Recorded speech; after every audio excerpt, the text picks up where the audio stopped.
Yeah. Welcome to Be on the Stream. UPM bullet on the scene. Mic on camera hot. RogueAiris in the spot.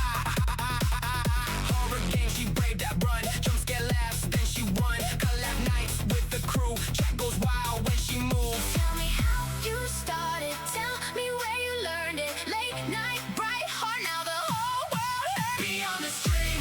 RogueAiris, live and loud. Be on the stream. She pulls the whole room proud. Be on the stream. From fear to cheers and screams. Be on the stream. We learn a story in between.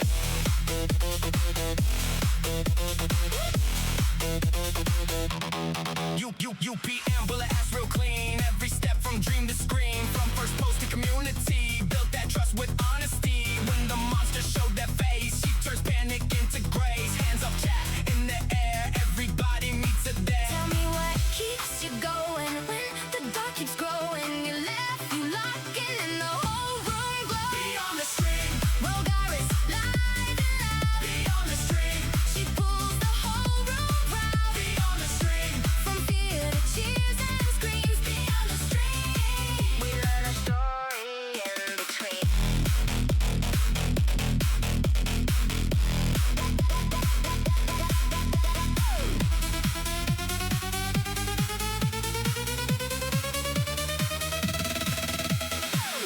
From a small screen to a wave, every stumble made her brave. Now the comments come alive, and the night feels energized. UPM bullet, ask it right. RogueAiris on the night. One more question, one more spark. Turn the code into the dark. Be on the stream. RogueAiris, live and loud. Be on the stream. She pulls the whole room proud. Be on the stream. From fear to cheers and screams. Be on the stream. We learn a story in between.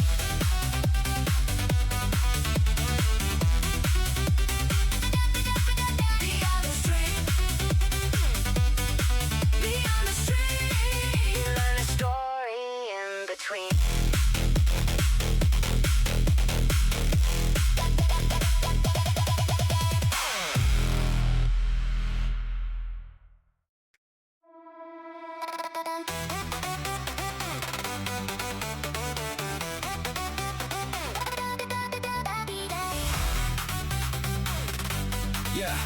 Yeah. Welcome to Be on the Stream. UPM bullet on the scene. Mic on camera hot. RogueAiris in the spot. Horror game, she braved that run. Jump scare laughs, then she run. Collab nights with the crew. Chat goes wild when she moves. Tell me how you started. Tell me where you learned it. Late night, bright heart. Now the whole world heard. Be on the stream. RogueAiris, live and loud. Be on the stream. She pulls the whole room proud. Be on the stream. From fear to cheers and screams. Be on the stream. We learn a story in between.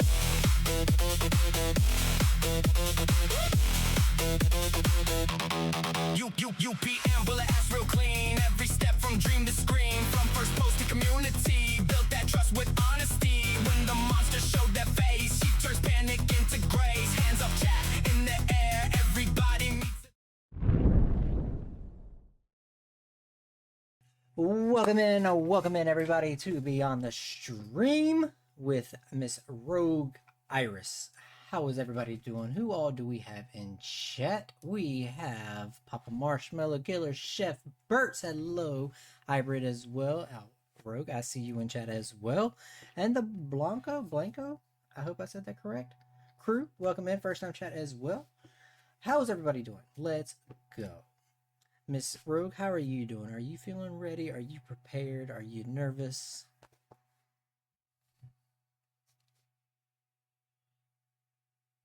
I thought, well, either which way, it don't matter.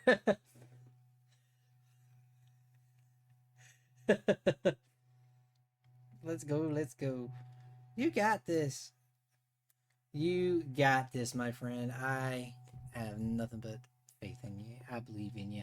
Let's go, Killer Chef. Hello. So yes, ladies and gentlemen, we have Miss RogueAiris on the other line. She is ready. She has been a good spirit with me blowing up her DMs, sending her all sorts of songs and overlays and everything. So everything you see here has been okayed by her.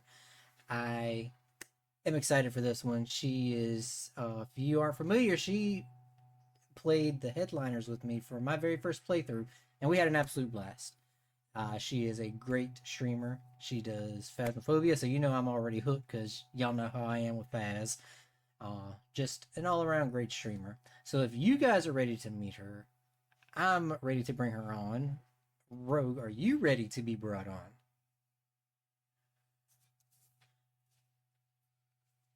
She said, without further ado, let's get it going. Here we go.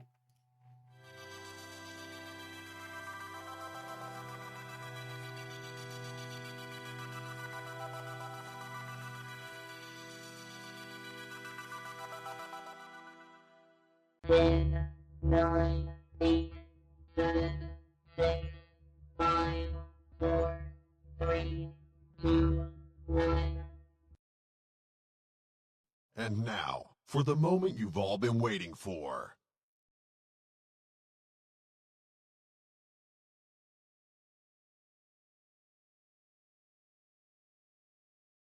And ladies and gentlemen, boys and girls, children of all ages, the one and only Miss RogueAiris. Hello, Miss Rogue. How are you doing? Thank you so much for coming and hanging out with us tonight. Hello. I am like a little confused right now because I'm watching stream and then I'm listening to you here and my face is not in sync with myself. I'm like, who do I listen to? What do I look at? But you know what? I'm just gonna tap out of everything, locked into just your voice, and I will try my best. Oh my god. That's Hi right. everyone. Lock into the sweet serenity of my voice. Oh boy. Oh boy. Hey, and the crowd goes wild. Rogue, Rogue, Rogue. Rogue. We're gotta do the Squilliam chant. Rogue, Rogue, RogueAiris. Rogue. Rogue, Rogue, Ah, RogueAiris. you're right. Maybe I'll have Squill actually do that on his since I do his name in my stream. Yep, you ought to. You ought to. So, Rogue, I won't waste any longer. The chat is ready to get to know you. I am ready to get to know you. So, tell us a little bit about yourself. Where'd you come up with your stream name? My stream name is just my gamer tag, I would say. And I had a totally different one from when I was a kid. Obviously, some of us, maybe most of us, at least I did not like any of the usernames I made when I was a kid. So, with this one, obviously, Iris, that's my name. And then the Rogue Park is 3 parts. Rogue One is actually one of my favorite movies. Obviously, one of my favorite Star Wars movies. And then Rogue is also usually my go-to class whenever I play any fantasy game. I like the daggers, I like the swiftness, I like the stealth, so I usually go with Rogue.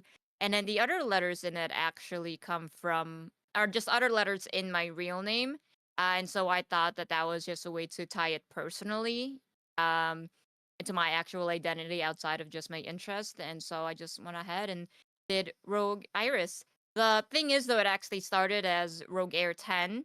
My birthday's in October. I couldn't use Rogue 1, so I was like 10. And then we went with Rogue Air 15 because I wanted to be edgy with the 1 and the 5 to look like an I and an S.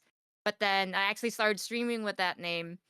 But then after a couple of raids of people being like, "Yo, Rogue AR-15, yo, you named your username after a gun," and I was like, okay, no more being edgy. I'm switching out the 15 to just IS, and it just helps it be more recognizable as well whenever, and then easier to pronounce or say when people are reading in chat. They would just see like all letters instead of the numbers pretending to be letters. So, but yeah, that's the origin of at least my name, RogueAiris. There we go. As I like to say So it. she'd be like slicing and dicing. I'm not gonna lie. I thought the Eris, or I said Eris until you corrected me on our collab, and I felt so bad because I'd been calling you Eris for so Aw. long, and I figured it was something to do with your streamer, like your whole platform, because I know you got like the airline theme with your channel. So I thought it was something in tie with that. So I was completely off and wrong on that. Yeah, well, obviously the airplane does come into play from Airis. Many people do mistake it as well to be Airis. I actually have no problem at all with however people pronounce it, Iris or Airis. As long as it's not Aries, I'm actually pretty okay with it. I want to say maybe just for like more of a streamer recognition or like brand recognition, RogueAiris might make a little bit more sense because again of all the airplanes and air sky stuff. So, in terms of like again just recognition or helping people recognize my name and stuff like that, I'm definitely okay. Much more okay or prefer Airis, I think, in when we're talking about me as a streamer. But if we're just hanging out on like a Discord playing games, even if like we're both streaming, like it's perfectly fine too if you end up saying like RogueAiris, Iris. Like I really do not. I feel like more people are more determined or more determined in what pronunciation it is, and I'm here just like I really don't care, guys. Like you guys think I'll get offended? Like no, not really. I don't want to say goodbye to Iris. I don't want to say goodbye to Eris. So can we please? Why not? Why not both? I'm okay with both. That's why I just call you Rogue. I can't go wrong with Rogue. And you see, There Chef is that. and Marshmallow say the same. They were saying it the same way. So I was the and it's like I same was telling, way. and like I Yeah. was telling you before we got on here, when I had Hybrid do your video for TikTok, I made sure to put in parentheses Iris, like the eyeball, so don't get it wrong. It's okay. That is what it is technically, like based on my parents. So it's like Iris. Took me So you're 5 not times to wrong. say it right. See, Iris, Iris, Iris. but we got it right. But you were so. tempted to say Eris, right? So again, just the brand thing, the recognition, the simplicity for the viewers. There you go. Do it for the It was- views. People were just having too many times. My actual other real names and everything, just all my life, people have had a hard time wondering how to pronounce my name. So I feel like at this point, it's like RogueAiris. It's not even my real name. You can pronounce it however you want. You can go RogueAiris or something, or RogueAiris, and it's like, yeah, I'll take it. Oh, that's just too fancy. I can't even. I don't. Rouge. Can I? Okay, yeah, I can roll the Rogue. tongue. I was gonna Rogue. say it. RogueAiris. Nah, see, that's just too fancy. I can't do it that fast. So, what got you Yeah, into sorry, streaming? Edward. I want to say I've always been pretty artistic. As a kid, simpler art like doodles, drawing. I eventually got into at least making videos. I want to say in middle school, we would have some English or reading projects to some project, and we had options, and me and my group would always choose to make a parody or a video of whatever poem or storybook that we were doing, and so that definitely sparked my interest in video recording. I think one year, I think before any of that too, I got a camcorder for Christmas. So just having that and started making videos at home. There was a point where I wanted to be a Hollywood director and work on films and all that. And then a completely separate note with content creation. I did try when I was like 13. I got like one mean comment after my first video and just deleted everything. And then, but it was always in the back of my mind, going back to content creating. I was inspired. Some of my role models are like, PewDiePie. Like I obviously watched him when he first started and when he was peaking, and I was like, wow, this looks fun. That's how I got into horror games as well, just watching PewDiePie.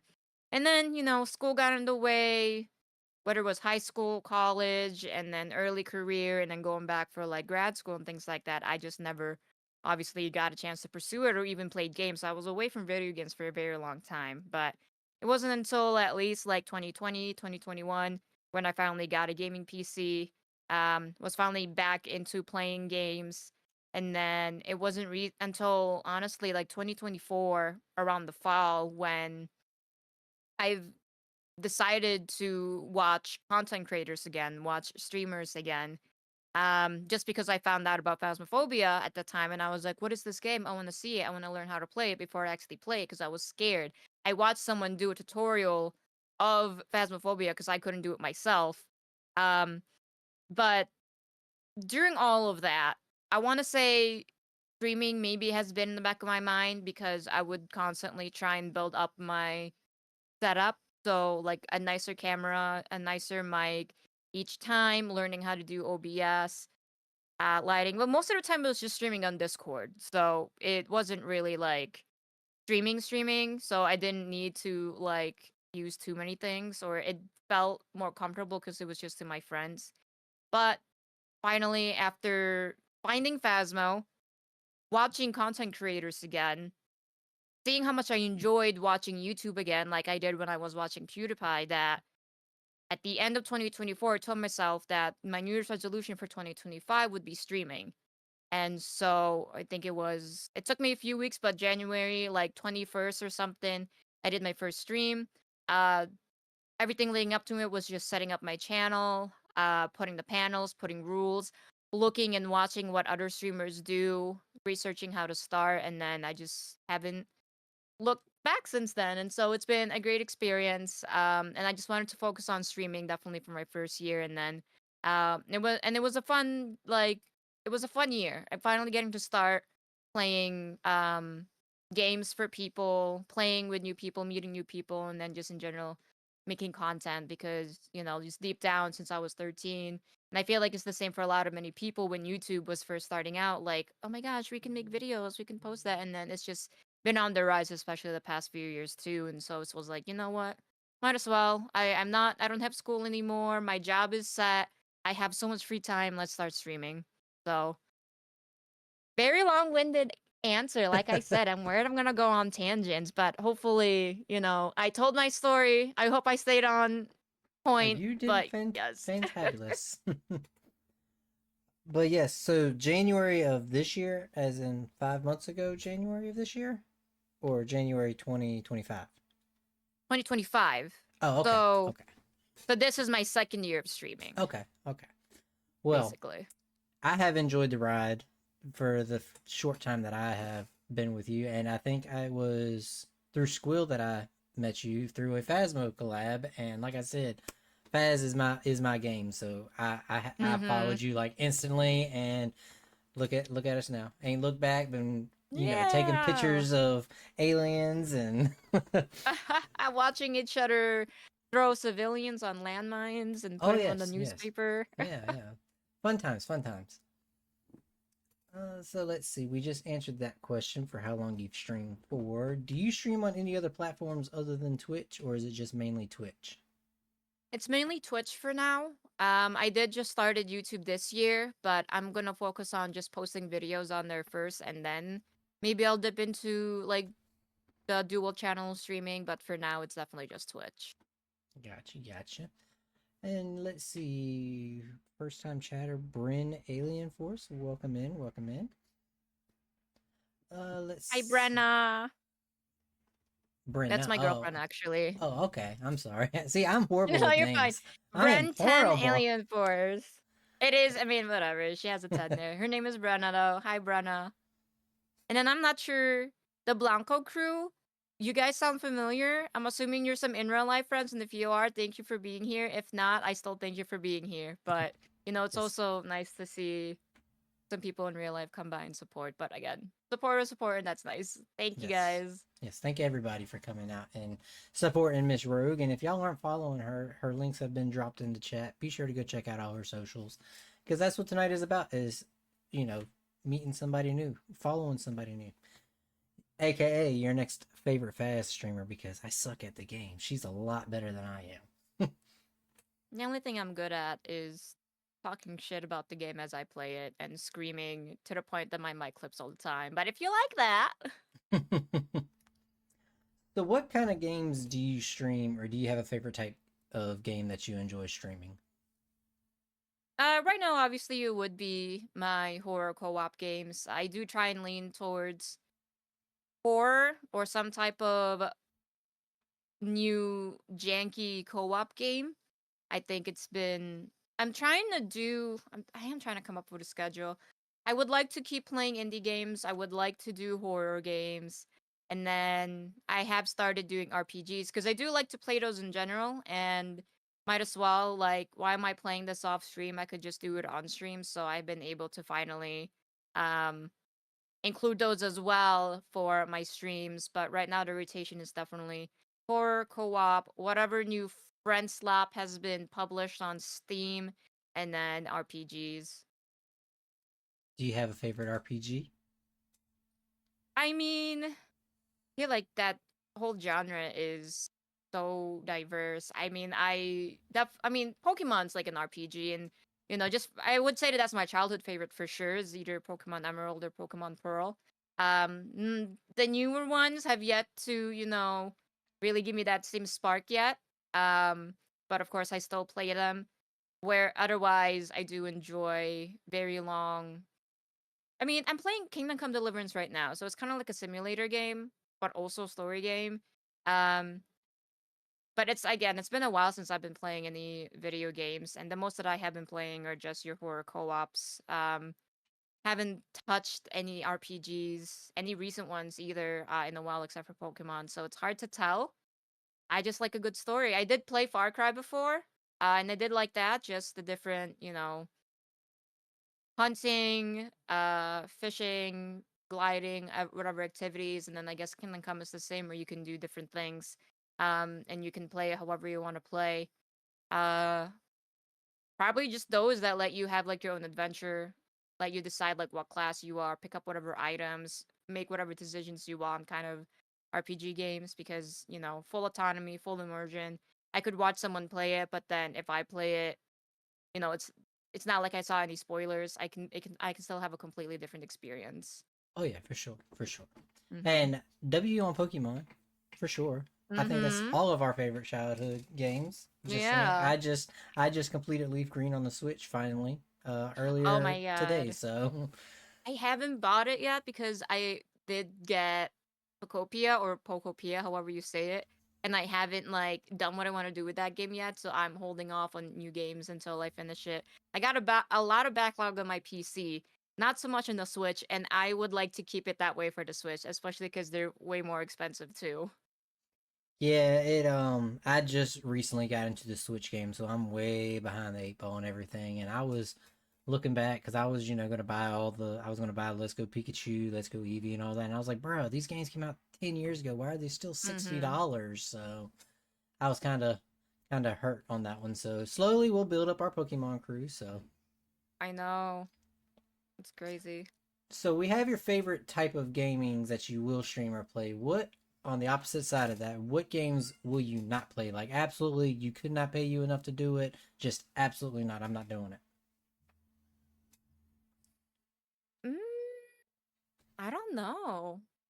I'm willing to try anything. It's just a matter of, not being really interested in, I guess, other genres just yet. So, and there's plenty of genres. I mean, every time I go on Steam, I find a genre that I haven't heard before or something, and it's like, what is this? And then I take a look and it's like, okay, maybe. Like I'm not going to turn down the game because I'm very curious. I like games that make me think. So if it's a game that I'm not used to, then, that's a game that will definitely make me think. Because it's just a whole new ball game, and so I'm interested in doing that.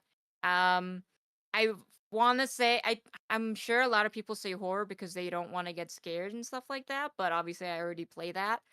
So if anything, there are still some horror games that I am very afraid to even touch.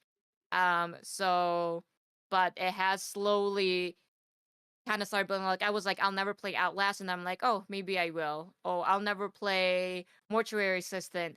I'm slowly getting there, but it's because probably the idea has been planted in my head, and I was able to simmer with it. So now I'm like okay with it. So that's why I don't think there's a game that I won't necessarily play yet, unless you guys can name any right now. I guess I will. I guess it's fair to say I probably won't play. No, I'm not even gonna say it. Just go. You guys just say it. I'm not gonna continue. I'm not gonna finish that. Yeah, never say never because I always said I'd never play Fortnite, and And I there you play go. Fortnite now. Oh, So you know what? I'll never play League of Legends. Oh, okay. I just heard that it's a toxic community. I'm sorry if there's anyone here that plays it, but and I am a very bad gamer. I'm not confident in myself at all, so I don't think I would ever touch that game because I worry that every lobby is going to shit on me for how I play, and I'm like, nope, I don't want to do this anymore. So Well, Papa Marshmallow says play Layer of Fears. yeah, that's another one that I still have to think on. Yeah, thank you, Papa. That's what I wanted to say, but then I'm like, I don't even want to say it. Thank you for saying the word. I won't play that. I won't play that. You can check my Steam library. I don't have any of that either, so it's like not even like off stream. I'm not gonna do that ever at all. Let's see. What? No. No League. No league. Marvel Rivals is a no for me. Layers of Fear I is do good. play Marvel. I do play Marvel though, but I have at least a good community, a group of people that will play it with me, so I don't think it's as toxic because I definitely tune so many things out. Yeah, I've never played Marvel. I haven't played League of Legends. There's a lot of games I haven't played, so I can't you know, say so much on it. Planning on getting Rival, says Dumpling. Cool, awesome. Google search, how do you hide games on Steam from friends to see? Ooh, you have been called out. You have been called out. Tell me how you don't. How can I do that from across the world to see my friend's hidden Steam library? So what did the Google search turn up, Marshmallow? What are you gonna share with the class what you found? That was him Googling. Okay. So let's see. If you're comfortable answering this, what do you do for a living to fund your streaming journey? Yeah, and I've mentioned this before as well, like in Discord servers or in stream, but I do work human resources. I work in an office, and I mainly am involved in recruiting and staffing. So I do look at resumes, I give interview prep, I do the interview, I talk to hiring managers. And my specific company, that's what they do. That's all they do because we are like a firm for it, a staffing firm.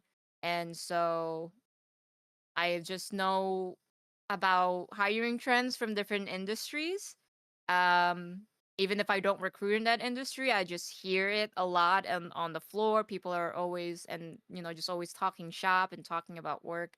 Um, but yeah, that's the basic gist of it. While it is a staffing firm, and I do help with recruiting. I still do. I'm the only one that does the other HR stuff. So like actually helping you sign up for benefits, answering questions about your benefits, your pay, and stuff like that. And then I hire the people to do the recruiting for our clients, so to speak. So So if y'all ever go to Rogue's chat, y'all better be on y'all's best behavior because you don't want to see her in her office now, okay? HR queen. Been called out again. Marshmallow said it said I might have internet connectivity issues, so he don't know the answer. Yet somehow your connectivity can be here. Right. But you know what? If you're saving your Wi-Fi for us, we'll take it. That's fair. That's fair. Yes. W Marshmallow. W. Way to ration your internet for us. So without going into like PC specs or anything, what does your current setup for streaming look like as far as like your monitors, keyboard, headset, etc.? Yeah. I want to say my audio components are all in the midst of like an overhaul, so it will change real soon, but I just have like a Logitech wireless headset. I do have an audio interface with an XLR and then this microphone right here. As for my monitors, I do have a you don't need the specifics, but I'm deciding right now. It's 34-inch widescreen, curved screen in the middle. Then I have two vertical monitors here to the side. One has OBS, one has stream, and then of course the game. And then we got the camera. I got two ring lights, one right here next to the camera, one a little bit further away. And then I got, of course, a keyboard. this little mouse. And then for a Steam Deck, I'm just using the Steam Deck Mobile at the moment. I'm testing it out, see if I really use it a lot or make sure I build that habit first before I actually end up buying the actual thing. The IEMs, I do still have the IEMs, but I just pick and choose when I decide to do them. Mainly when this thing runs out of battery or if I'm actually doing some editing. Even when I play Faz or whatever, where you need to pay attention to where the sound is, I'm still opting for the overhead. Yes, I see. Daisy's right I there. was gonna say you have a little guest behind you. I see. They're all actually behind me, but this is the only one that you are, in fact, able to see. Hi, Daisy. Hey, little girl. I'm not even gonna Say lie. I hello didn't to the even notice world. her until she stood up, and I was like, "Oh, there was a cat there." She was a little bit more to the side. I had just pulled her in here. She's been hard working setting all of her stuff. Kitties are part of the setup too. Ah, gotcha. Yes, the kitties are part of the setup. So yeah, there's a bed attached to the desk, and then there's this cat tree next to the desk, because they just otherwise they'll both be on my desk. So I needed to have a diversion for them. Gotcha. So, what does your stream schedule normally look like? How often do you try to stream weekly? I'll try and stream twice a week, maybe even 3. I usually do Tuesday, Thursdays, and then at least one weekend stream, whether that's a Friday night, Saturday, or Sunday. I normally don't. I've never streamed on a Sunday until like I think maybe last week, just because I was like, okay, I accidentally missed Saturday, so here I am. But yeah, so at minimum 2, but I try to go for 3. And what time do you What time do you normally? Oh yeah. 8 p.m. Central. And so that would be, I believe, 9 Eastern, and then maybe like 6 Pacific time. Okay. Wait, what happened? I didn't hear the answer to which question, Cyber. The I was just about to ask IEM. this guy. Oh, okay. Oh, I still have them. I just pick and choose when I use them, but I mostly use them for when I'm actually editing videos, so I can. Ugh. Look at Cyber 6 being on Mountain, top 5 of the Pacific. Cyber being on top of it. Let's go. Hi, friends. Hello, Wildflower. Welcome in, friend. Hello, So, hello. you have your first time chatters coming to your channel, and before they can chat, they have to hit the okay, I got it on your rule set. There's the ground rules for your channel. You don't have to go like remember them word for word, but just a baseline. What are some ground rules for your first time chatters or a new chatter coming in? Yeah. I mean, simply put, just be respectful. And I noticed like a bunch of rules on like, oh, no discrimination and stuff like that. And it's clear on my channel that I am actually LGBT as well as Asian and stuff like that. So, uh, those are at least the very specific sort of discrimination that I won't accept for sure. Racism and then homophobia. And then that one I mean that one will actually make me interrupt stream if anyone says that. Otherwise, other sort of things I will just leave the mods to it. And then of course just be respectful to the mods, to me, each other. No backseating unless I actually ask for it. Everyone needs to be nice to Brenna if she's in chat. Again, she's my girlfriend, so everyone needs to be nice to her. um and then I think that's the main thing, honestly. I don't think I have no Honestly, I don't care about shoutouts, but if it's clear that you are there only to just say who you are and dip, and you're not, someone in the community who's just mentioning like, oh yeah, I'm gonna be streaming this day or I'm gonna start streaming and stuff like that, then it's like, yeah, you gotta like weirdo. I don't know, man. That's just so rude. But yeah. Yeah, I think we all kind of agree on that one for sure. Mm-hmm. So, what is a Sorry, I'm big like pet touching my peeve of? nose because the cat's fur is like everywhere. Oh, I'm you're sorry, fine. everyone. She's a pretty kitty. You're very pretty. So, what is a big pet peeve of yours during stream? I think that is just the backseaters. Um, because I don't like spoilers. I like to try and solve puzzles on my own. I like to discover the story on my own. At this point, I do have some really good community members who do ask, like, "Hey, there's something here. Do you want to know how to do this? Do you want to do that?" And I appreciate them for it. Otherwise, wait until I'm like actually like, guys, what's the help?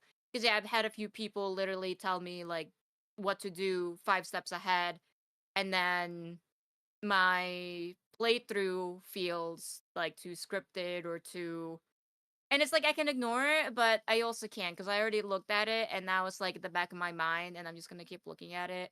Um, and it just feels like, backseaters are controlling the stream, controlling my game. Like, excuse me, this is my game. I get like some people who's played a game and they want to come in and like be helpful, but you can be helpful without backseating, or go find someone who actually has like a backseat allowed sort of thing. But for me, otherwise, I prefer like blind playthroughs or um yeah, basically that. Like just to learn things on my own.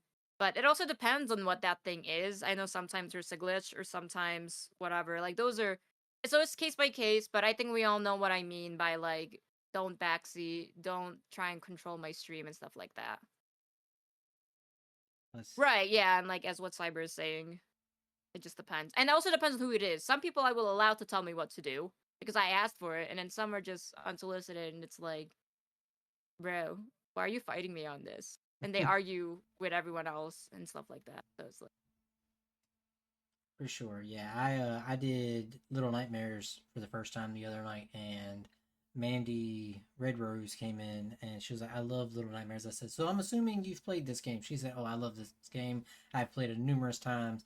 And I was still on the character picking. I was like, "Okay, do I do 6 or do I do the kid?" She said, "Do 6 right, first." I remember So I that. did 6, and I would get I get confused or hung up on a spot, and I'm like, can I get a hint? Like, I don't want you to tell me what to do, but can I like get a hint? And the one scene that I was on, she was like, "Okay, you're done with the room you're in. You need to go back to the other room," and that was it.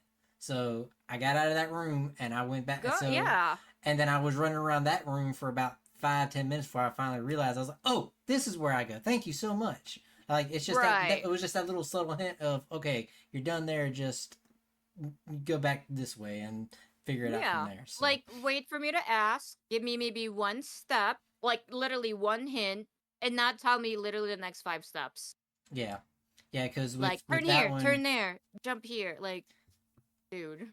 yeah, like I knew where I had to go. I knew like the exit to the scene. I knew how where that was. It was just getting to that point, and she was like, "Okay, Yes. just get out of that room, go back to this room, and good luck." So then I did Mm-hmm. that, and then I figured it out. I was like, "Boom!" And then I was exiting the room. I said, "See, I told y'all this is how we left. I just had to get to this point." Right, Yes, exactly. yes, hints can be helpful rather than full steps. Exactly, yes. So, if you can remember back to January of last year, what was the first game that you streamed? I was Project Zomboid. Should I elaborate? Yeah, well, I've never heard of that. What was that? What is that Okay, game so about? Project Zomboid, as you can probably tell by the name, it's a zombie game. It is somewhat open world, I believe, set in Kentucky, and it's, to me, I describe it as like a zombie apocalypse survival game that looks like The Sims, specifically the first Sims, because the way that you control your character and the way that you can like just control it or do stuff kind of reminds me of The Sim. And then it's just you trying to survive the downfall of humanity, fighting hordes of zombies and setting up a base and, trying to find gas for this car, trying to find a key to the car and stuff like that. And yeah, your basic zombie game, but has like a Sims 1 feel to me. I just like the detail in the game. There's so many things that you can do in it. You'd be surprised to try and like survive. So it's one of those very, I guess it's one of the first games that I played that's very intricate like that, and so that's why I enjoyed it. And then Baz was also another game that I played. And you said that was Project Zomboid. Yes, Oh, I just wrote it down. I'm going to take it. I'm going to take a Zomboid. look at it. That's why I just wanted to clarify. All right, Cyber, go get that hair did, girl. Yeah, don't forget to send pics. Yeah, send pics, send pics. We'd love to see you slaying it. Now, if you could go back to your childhood and play a game for the first time again, what would it be? Pokemon? Pokemon. Gonna I have to be knew it. Pokemon. I knew it. With and I can't decide which one, but I want to say my top three are like Pokemon Emerald, Pokemon Fire Red, and then Pokemon Pearl. So if I could play some of those games all over again, doing all of the post championship sort of like content, like finding the legendaries. If I don't remember, like some Braille, learning how to read the unknown, stuff like that to get to like other legendaries, like that stuff. Um, I would want to try and figure out how to do again, for sure. Yeah, I did, like I said, I just beat Leaf Green yesterday or today, and I went to go to Mewtwo's cave, and it was saying, you gotta beat the Elite Four, and I was just like, I've already done that. And then Right. my coworker, who's also a Pokemon nerd, he was telling, he came in this morning, and I was like, dude, like I don't know what to do, and he was like, oh yeah, you got to go to the other islands and do The this. I Sevi was like, Islands, I yeah. said, where did that come from? Like, you beat the Elite Four back in the day, and Yeah. because on the original Game And they Boy, haven't changed the dialogue. Because yeah, I was thinking the same thing as a kid, and I think I had the same save file for like months or even a year. Or I probably did restart. Who knows? But it took me years later to realize that I could do so much more if I just looked around the Sevi Islands a little bit more. So it was like, what the fuck? Like, it took me like maybe 3 years to actually have like a completionist run on there aside from like Pokedex because I didn't get to trade with people. I didn't have friends. Kidding. well, No, I just didn't have the cable. shout out to my coworker. He's hooking me up. So I think Oh yeah. I think I'm 147 out of 151 as of yesterday or this morning. Yeah, it's so easy to trade now, man. Yeah. So I'm gonna get it done. So because I've been giving him all the Leaf Green exclusives, he's been giving me all the Fire Red exclusives. So I'm getting Oh it done. yeah. I'm getting it done. I had both. I had Fire Red first, lost it, and then got Leaf Green, and it was Leaf Green that I was able to play all the way through. But Fire Red would have to be my favorite because that one's my very first Pokemon game, and it has Growlithe in it. So I'm like, I need my puppy. Yeah, I love Growlithe. Growlithe was one of my favorites Mm-hmm. back in the day. So, do you have a favorite game? All-time favorite game? You could play it for hours on end, beat it numerous times, always a go-to, no questions asked. That is hard because I still think that I have only recently gone back to playing video games. Right now, the closest thing that I would consider that is Phasmophobia, just because I have been going back to it.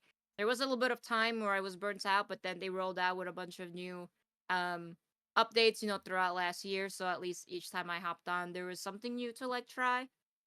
It'd be that a little bit of Dead by Daylight. I tried to get into this new skateboarding game called Skate period by EA, and that was one that I wanted to try and just be a regular at. But I haven't. And then I still want to go back to it, but it's not, unfortunately, on the shelf right now on the table. But I also thought about, yeah, like Marvel, Overwatch, Fortnite, but I'm like, no, I can't. And then as for like Pokemon games, I feel like there's so much that I can do until I finish the story. So it's not a game that you, I guess, would replay over and over again. I'm not one of those people that tries to find that shiny hunts or tries to like get the perfect, I don't know, stats in their Pokemon. Like for me, it's just the story and then the Pokedex and then um leveling up my Pokemon and stuff like that. But I don't go that deep into the type of different playthroughs that you can have with Pokemon. I got you. Yeah, my coworker, I kind of, I guess, cheated the system on this one because he helped me out. So I played through with all three starters. So. Oh yeah, so I mean that is another way to do it. I definitely feel like did do that when I was a kid, trying different starters, and then I stopped doing that once I realized that I could, get Mewtwo or get the Reggies and Emerald and Rayquaza, and I was like, why the fuck would I start over? I have all these Pokemons. I'm not gonna lose them. But then when Pearl and Diamond came out, you could transfer your Pokemon from your Game Boy games up to the Nintendo DS games. So once I was able to transfer up my beloved Pokemon to just one save file, I was able to like, okay, let's try again on something new here. Yeah. Big Back says we still need to play Project Zomboid. Yeah. The last time we played, it took like 3 hours for us to find each other in the game. And then we haven't gone back since to see like, all right, let's continue our story. But there's been a lot of other games since then. Buki is actually get quick little shout. I don't even remember if this is a question, but Buki is like my first follower that wasn't like one of my in real life friends. I wasn't even streaming yet when I met him, and then he wasn't following me yet. But on my very first stream, he comes in, and this guy has just been here ever since. And so, just big shout out to him. If it wasn't for this random guy popping in, giving me support, in addition to my in real life friends, I probably would have thought like no one knew was ever gonna think I was like cool or funny. So I shit on him a lot, but Buki, thank you so much for that random surprise when you first came in. Yes. Shout out Big Bookie. Let's go. Big back. Big Back. CJ, welcome in, brother. How you doing, friend? Skate was fun. Skate is a good one. Bigs up Bookie. Yes. Well, I, would have to say 348 people think you are just as cool can be. Yeah. But if it Me weren't being for that one random, me but yeah, being and one then of you, those 348, you are one of the coolest for sure. I appreciate it. Took a lot of time to build up this confidence, and I'm very happy with everyone that's here. So what gets you to stream on your bad days? Like if you just had a really bad day at work, boss been chewing on you all day, but you have a stream that's scheduled for that. It's a Tuesday or a Thursday. What gets you to stream on a bad day? Um, I think I at least recently I've been doing a really good job with staying consistent and streaming every Tuesday, Thursday, so that's good. But at least before then, it was definitely just the fact that I would be playing with people. If I'm playing solo, most of the time I'm just like, it's just me, I won't do it. Or I'll do like an hour just to say that I streamed. But otherwise, if I'm playing a game with someone, I'm like, I'm already having a bad day. The only thing that could probably make me feel better is if I hang out with some friends and have some really good laughs with them. And so I'm like, all right, if I have a co-op planned out for stream, I'll do it. Or sometimes, unfortunately, I won't stream, but I'll still play with the people that I scheduled with so that I can still have that connection with them and just stream on Discord on the server instead as like a private stream. Got you. Yeah, that seems to be the main answer when I ask that question on here is consistency and communities or friends because especially we'll use Big Back for example. He's been here since day one, and when they've been around for a while, they can just tell if you're having a bad day, and they can just they have a way of making you feel better. These are just people you've never met in real life ever, but they know you like y'all are real life best friends, and it's just hey let's laugh, let's chill, let's have a good day. Right, yeah. And I mean, I guess I also don't want people to worry about me, so I'll end up streaming anyways. To be like, hi guys, I'm here. I'm okay. But just also then just something for myself, like, come on, you can push through this. And you know how you can prove yourself that you push through this by finishing out the day exactly as you planned, and that does include stream. But I will say that was more of a recent mindset, hence why I've been very consistent the past few weeks. But before that, I don't think I was really in that same mindset of like, come on, just keep going, just push through. Because I would get home and immediately just like I give up. Um, I mean, I still listen to myself, of course, my emotions or my body if I am burnt out. But so far, I gotta say the consistency is turning into a habit now. And once you form a habit, it gets a lot easier because it's just second nature. Oh yeah, for sure indeed.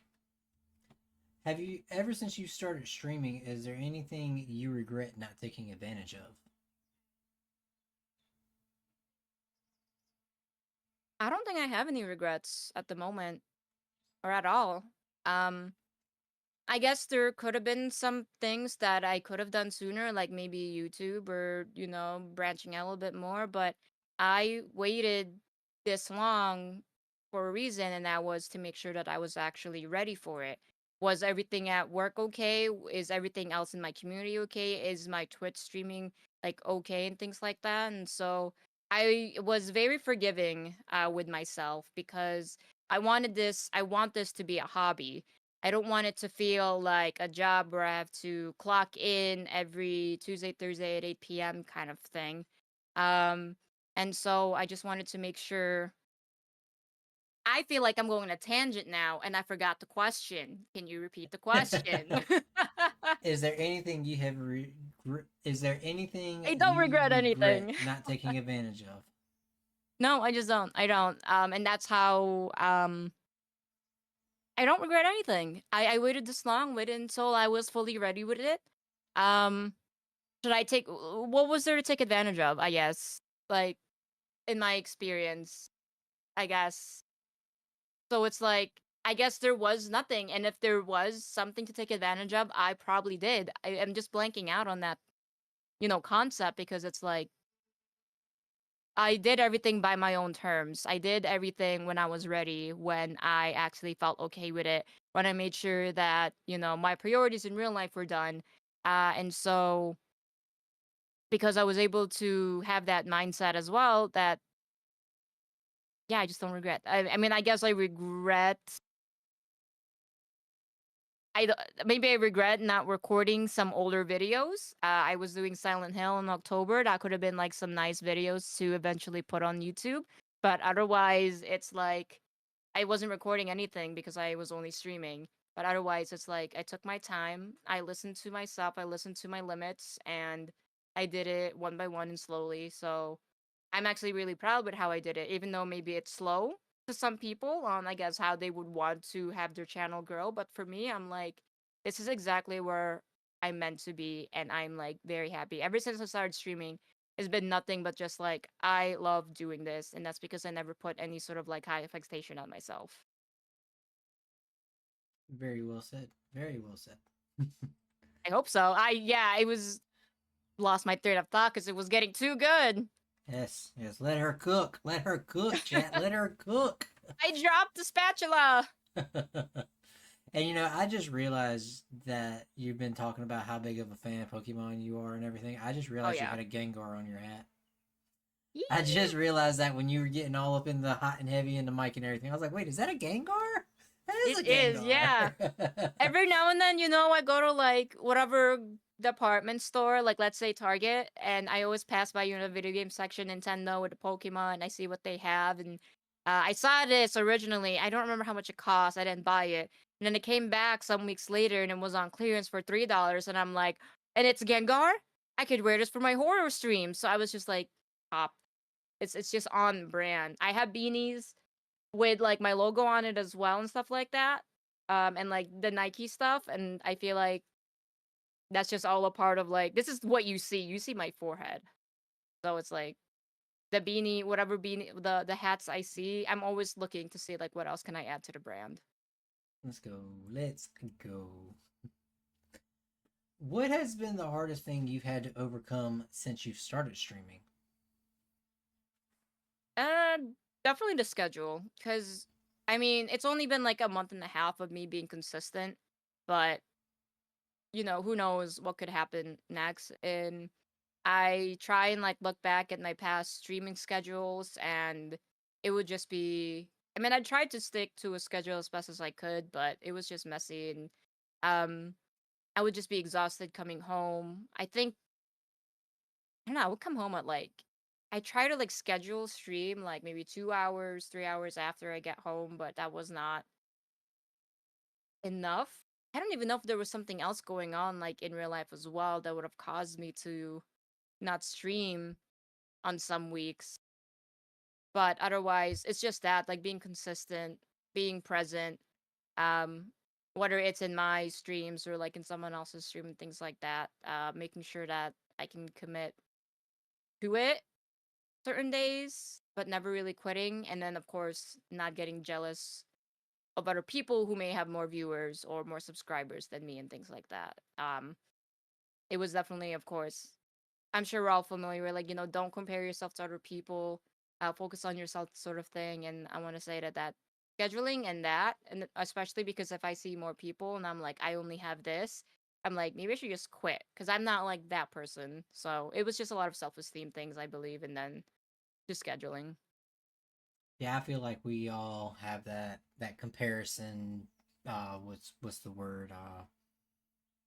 Devil on our shoulder, I guess you could say, Mm-hmm. where oh, this person's doing this, like what are they doing differently, or well, how could I have that many people? And just don't pay attention to it. That's my biggest thing. Like Right. turn it off. Like don't pay attention to it at all. Because like you just said, that's you're gonna see it and you're gonna beat yourself up about it, and it's just gonna put a lot of doubt into you. Just turn it off. Don't. And I've been doing this Mm-hmm. for almost 11 years now, and I still catch myself like, nope, don't look at it. Like you just keep grinding, you keep Mm-hmm. doing you, and don't worry about everybody else. So just turn it off. Don't pay attention to it. Right. And I'm sure while now I'm talking about it, I'll probably end up feeling like that again, like in a few months. But we were trying to do better this year. We started streaming last year. This year we're gonna work on actually like making it consistent. So We laid the baby stuff. foundation. Now it's time to build the Mm-hmm. walls and build the structure. Exactly. Do you ever feel forced to go live? Not at all. No. If I don't feel like streaming, then I will just send a message on Discord and be like, guys, I'm not feeling well. I'll try and stream maybe tomorrow night or the weekend, things like that. So, and but then I usually am still open to gaming. So I always open up like, hey, if anyone like wants to play a game, or if someone else is streaming and they like, I can maybe show up in their stream. I just don't want the camera on. That's mainly, yeah, I just don't want the camera on. There are times where I'm like, maybe I just get like a little PNG tuber to put in place for those days where I don't want to. But otherwise, I'm still like pretty social. And so that's what I try and do when that happens. Yeah, like the night we did the headliners, and I was like, "You want to stream, Rogue? Nope, this is all about you. Don't even ask me to stream." Okay, fine. I didn't want to be Yeah, that there's also that. guy. It gets chaotic. Yeah. I mean, you were the one who invited me, so I try to be mindful. If I stream, then I'd have to, pay attention to my stream and might accidentally disregard you who's playing the game for the first time, especially. So it's like, I don't want any distractions. This is all you. And so I just I try and figure out what the vibe is, and then I'll decide based on that if I should stream or not. I got you.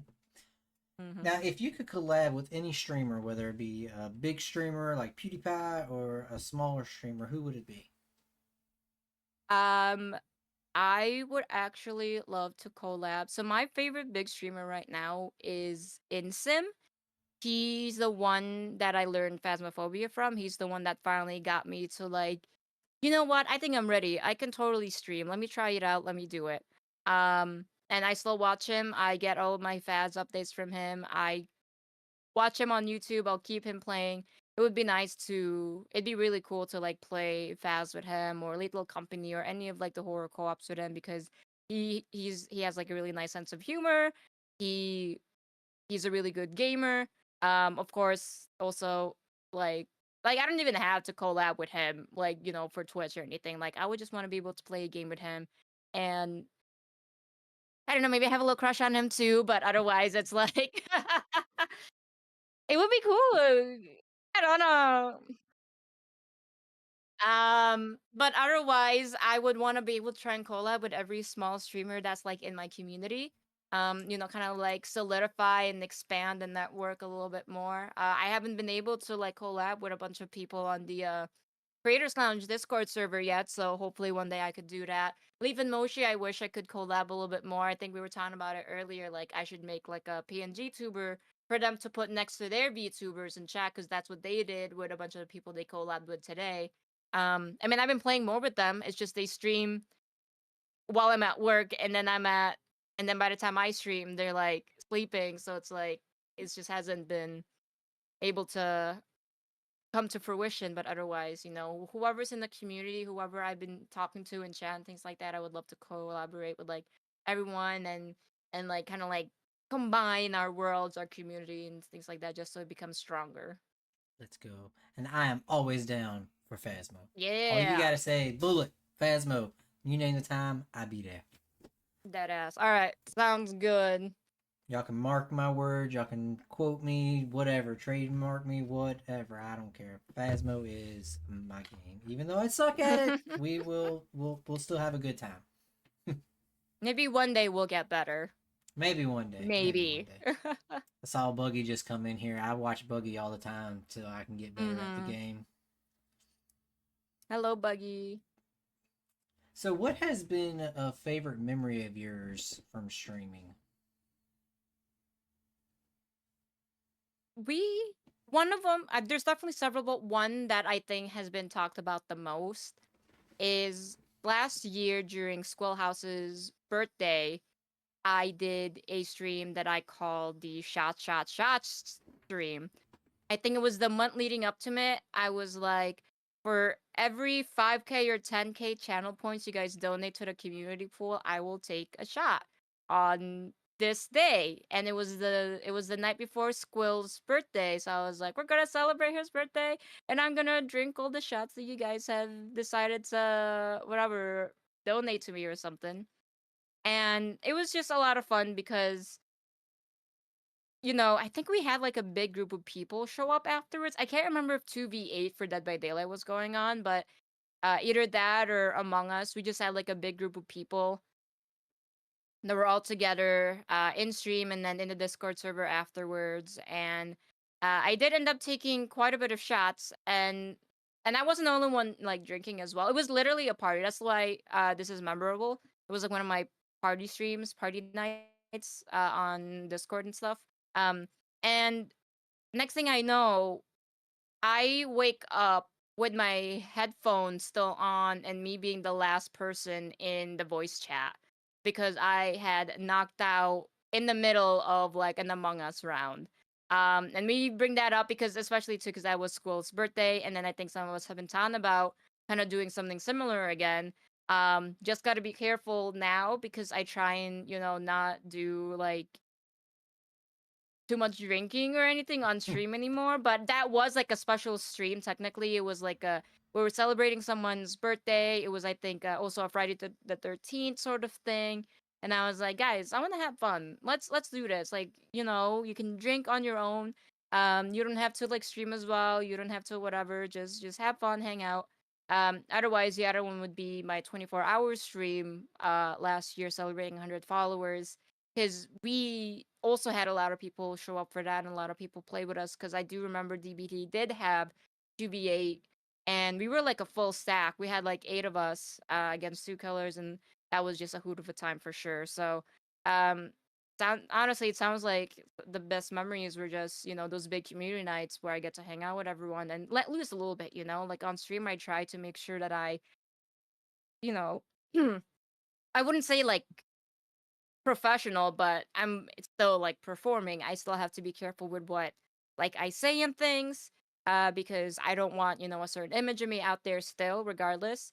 So it was nice to let loose and have the community kind of see how I am a little bit more. And I didn't lose anyone over it. They're like, oh no, you're too much for us. Instead, people are like, hell yeah, you're degenerate and cringe like us. Let's go. So it's like, yeah, my people. I got friends. I'm a party animal. Yeah, I'm weird and they're weird. Yes, weirdos for the win. Let's go.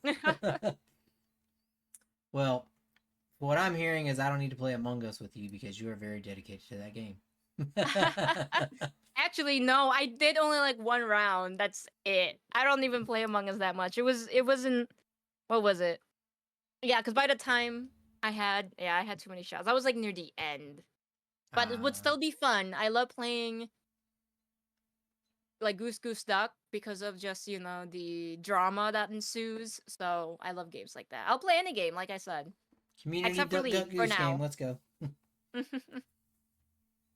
So do you have or do you have a role model when it comes to streaming? Yeah. I do have a couple, I would say. I mean, again, in Sim. When it comes to like actual production, maybe. Some layouts or whatever, it's him, the way that he talks to chat, the way he plays games, especially Phasmo. I do look up to him.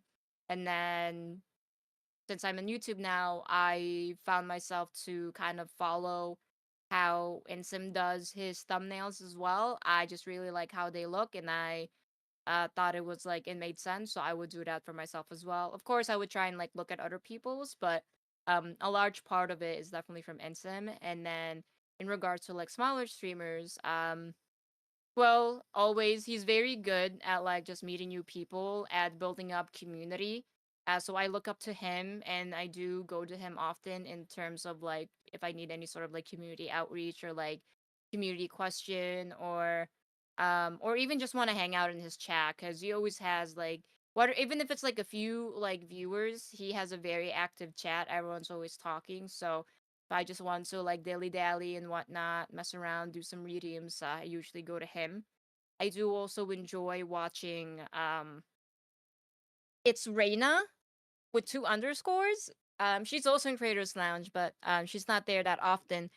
She is honestly like a bundle of joy. Anytime that she epically fails in a game, she just laughs it off. And her laugh is contagious, and her attitude is just so positive as well. And she's also just a really good gamer. I watched her play Dead by Daylight, and recently she has been playing some Elden Ring. And I don't know, she's just a cool gamer, and she's just doing how she wants to play games, and she's not afraid to laugh at herself. So I do look up to her as well, and I try to be um positive like her on stream and try to laugh more and things like that. I feel like I rage as well. I think there's a balance between me raging and me laughing things off and stuff like that. But the main thing is to make sure that I look approachable, that I'm a nice person. So at least I know when it comes to raging, I'm always usually trying to laugh it off or something, or obviously not take the game too seriously, because it's like, first of all, don't take it seriously. Don't go full rage, and then just laughs it at, because I'm sure chat is laughing, so it's like I should just chat with laugh too. So, but those are some of the streamers that I definitely look up to, I would say. And speak of the devil, he shall appear. Squill House has And there joined the he chat. is. All right, you gotta do it. You gotta do it. You gotta do the chat. You want me to do You it? gotta do the chant. All right. Squeal, squeal, squealy-yum. Squeal, squeal, squealy-yum. Squeal, squeal, squealy-yum. Squeal, squeal, squealy-yum. Squeal, squeal, squeally-yum. Squill. I don't know how many squilliums it is, to be honest. I think that was one too many. It's fine. I was over here rocking to it. Just rocking to it. Yep, I was Damn. rocking to it. Yep, there Bullet he is. redeemed the squill house. I sure did. And I didn't have to spend no channel points. Let's go. Well, everyone shout squill now. Yep, everybody shout squill. Squill, squill, squilly, yeah. Squill! So Squill, you weren't Yep. here earlier, but you got a Rogue Iris chat to do now. I made that up for you, so you got to start doing it in your chat. So you got to go back and listen to it. RogueAiris. Yep. RogueAiris. RogueAiris. Just imagine you're angry at me and you're screaming my name, which happens every single time we play. That's right. Okay.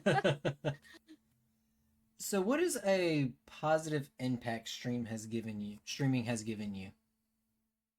It's definitely given me something to do. And it has helped me get back into gaming 100%. So before streaming, I would just know a little bit about what games are new and coming and like what they're like. When I started streaming, because of the community that I have stumbled upon with Phasmo, with Repo, Little Company, horror games, indie, RPG, even like, your friend slap, Peak, Airport Security Sucks, those kind of games. Like, I would not have known about those without the community, the friends that I had made here. And so, because this hobby is a hobby, one, I have a hobby now, thank you, outside of fishing and golfing, but both required to be outdoors. It, it's so many things. It's a hobby with streaming, it's a hobby with gaming. I have created a new social network with it. I have made more friends. It is a hobby with video editing, since now that I'm back to editing videos for YouTube, and overall just a hobby for creativity. And since I'm no longer in school and stuff like that, like I just didn't know what to do. And of course, a lot of time I was studying, doing homework, a lot of cognitive thinking. But with streaming, it has allowed me to be a little bit more creative and whimsy. And so that's definitely a positive thing from it. Doesn't matter to me if work was rough or something. I immediately shut that off when I get to my desk. Whether I'm gaming or editing or just hanging out on someone's stream, it has been a very positive impact for my personal life because it gave me, somewhat of a purpose, a community, and things like that. So, um, I can't see myself ever quitting Twitch. I may at some point, maybe not stream ever again, but I will definitely still be here chatting it away, playing games with people. But this Twitch also likes to peer pressure, and it's like, you're not a streamer? Why not? You're not streaming anymore? Why not? Come on, man. Stream, stream, stream. So it's like, yeah, even if I don't stream for like 5 years and come back, like I feel like there will definitely still be some people here being like, "Oh my gosh, it's back!" Yes. And I'd be one So of them ones. I'd be like, oh, yeah, Rogue is on. Where has she been? it's Come like, here, Rogue. where the hell have you been? I need to get I need to get my plane seat, man. I need to see where I'm Yeah, flying to gotta today. check in. What's something small that still brings you joy in all of this? I guess just the one extra like follower. It's small, it's just one follower, but the number goes up for, I feel like are naturally obsessed with the follower count. Um so like, it's like, oh, why isn't it 100 yet? Why isn't it this? Why isn't it, this big number? But every time I get just one follow, I'm like, yes, one more, like on the way up or something. So, and I hope it stays that way. I'm curious, like if we start reaching maybe more hundreds of thousands type of followers, if like what's it gonna take to get that little like uh either it's serotonin or dopamine, whatever, that little reward system in your brain to go like, yeah, we got one. How much is it gonna have to be? Like 10, 100? It's like, I feel like it'll just be your brain trying to look for, a bigger set of numbers to get that same feeling of excitement when you see that one follower. Because one follower, if you already have maybe like 100K, mathematically will feel insignificant, but psychologically, I hope that will still continue to be something that gives me like excitement, something to give me pushing. And I want to say that's the same thing right now with YouTube because it's small over there. Um, every new view, every new follow, every new like, I'm like, yeah, we're actually doing something. Let's go. So it's definitely just one number up. Usually is what it's literally the smallest thing that makes me excited. So at 348 followers on Twitch, what would you say is your next goal or Uh, milestone number? it would just be we're at 348, so I would say 350, but then after that would just be 400. Um, like I said, I don't know if I said it already, but I'm trying to focus small. Um, so for now, it's just the 400. I mean, usually after every milestone, I've done like 100 was 24-hour stream, 200 was 12, 300 was 12. Um, I think for 400, I won't be doing a long stream like that. Maybe I'll do a different event. But if we were to reach 500, then I'll do like another 12-hour. And then from there, of course, celebrate each 100 milestone with maybe a smaller event. And then I was like, I'll never do a 24-hour stream again. But if we somehow make it to 1,000, then yeah, I'll go ahead and do another 24-hour stream. I think that's worthy enough for a long stream like that. But otherwise, I'm gonna try and focus on just hundreds at the moment. Um, just to keep the expectations low. Make sure I don't get too stressed out about numbers, and that way I can celebrate sooner. Because the next at 400, that's sooner than 1,000. So it's like, let's just small wins are definitely still worth celebrating for sure. For sure. For sure, definitely. And I just lost my train of thought. It's gone. I had Oh, something. I had something to go off of that, but it's gone. It's gone. We're oh just gonna. no. We're You just were gonna move on. cooking and I was cooking cooking. and Yeah, I it can smell. burned. Now you I gotta can smell toss the it. brain. Yep, gotta throw it out. It's fried. Yep. Oh, let's see. Do you have a special catchphrase or something special you do with your chat other than the Squilliam chant? A couple, yeah. I want to say a couple of things. Usually my intro is like, howdy, howdy, everybody, how's it going? Or something, or it's RogueAiris, like I said, the rolling the R's and the accent. RogueAiris. Of course, as well, the thank you for checking in. Thank you for flying so and so times with us. How are you doing today? Don't forget to get your seat. Don't forget your destination. You know, that sort of like flight attendant, like this is your captain speaking voice, stuff like that. And some of them need a little bit more context, I guess. Once like picture bitch, because when I was doing the Apox challenge on Phasmo, there was a point where I was trying to take a picture, clicking the mouse, but it wasn't taking the picture, so I was yelling at myself to be like, picture, bitch, like bitch, take the damn picture. Like I don't know what's going on with the game, but it's Phas, you know, it's full of bugs, so that's been a common thing. And then I think honestly that's all I can think of right now. I think there's a couple more, but those are the ones that definitely at the top of my head right now in terms of catchphrases and whatnot. What would you say has been your biggest accomplishment since you've started streaming? I think it's just the fact that I am still doing it. I'm sure it's a similar, familiar feeling with everyone else when you're starting it. You're a little nervous. You're like, I don't know what's gonna happen. I don't know if there's gonna be like a Jordan chat or if people even like me. And again, there were those days where I'm like, maybe I'm not good enough. Maybe I won't do it. But I'm still here and I'm still making new friends. I'm still making new streams, making new content, things like that. Um, I also lost my train of thought again. What was the question? Your biggest accomplishment on your Oh, yeah, streaming just journey?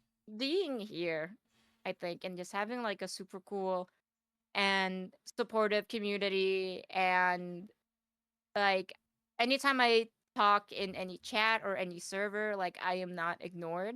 Like even just one person. Also, hi, Leaf and Moshi. Welcome in. Leaf and Moshi Raid, let's go. Welcome in, Yeah. everyone.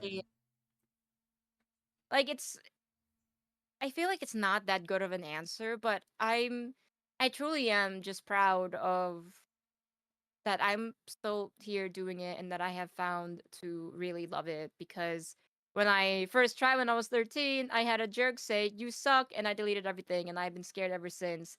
And then I've been wanting to stream for maybe like the past 2, 3 years, slowly building up my PC to do it. And then I finally, you know, took the band-aid off, tried it, took a risk. I thought I'd be more sensitive. I thought I'd be more afraid of people and what they would have to say about me or people not even popping in, but I've none of that matters anymore. I'm like the positives outweigh the negatives right now, and I'm really glad and proud of myself for not letting like anxiety or doubt, get the best of me because each time I stream, it's I don't know. It's just been fun. It's been very positive, and again, I'm glad because it's another hobby, and it's just something that I can do. It's literally you have no idea just how much streaming and like the logistics of it and the analytics of it is actually really good for my mental health and like my emotional health because again it's something to do, keeps me busy. I love looking at stats, I love looking at numbers. You can ask Big Back Bookie or Squirrel House, but I am obsessed with like spreadsheets and stuff. And then the creativity part, like I get to go on Canva and design my own overlays. I get to edit and it's just like I'm so glad that I started this because right now it is the thing that is making my adult life like worth it.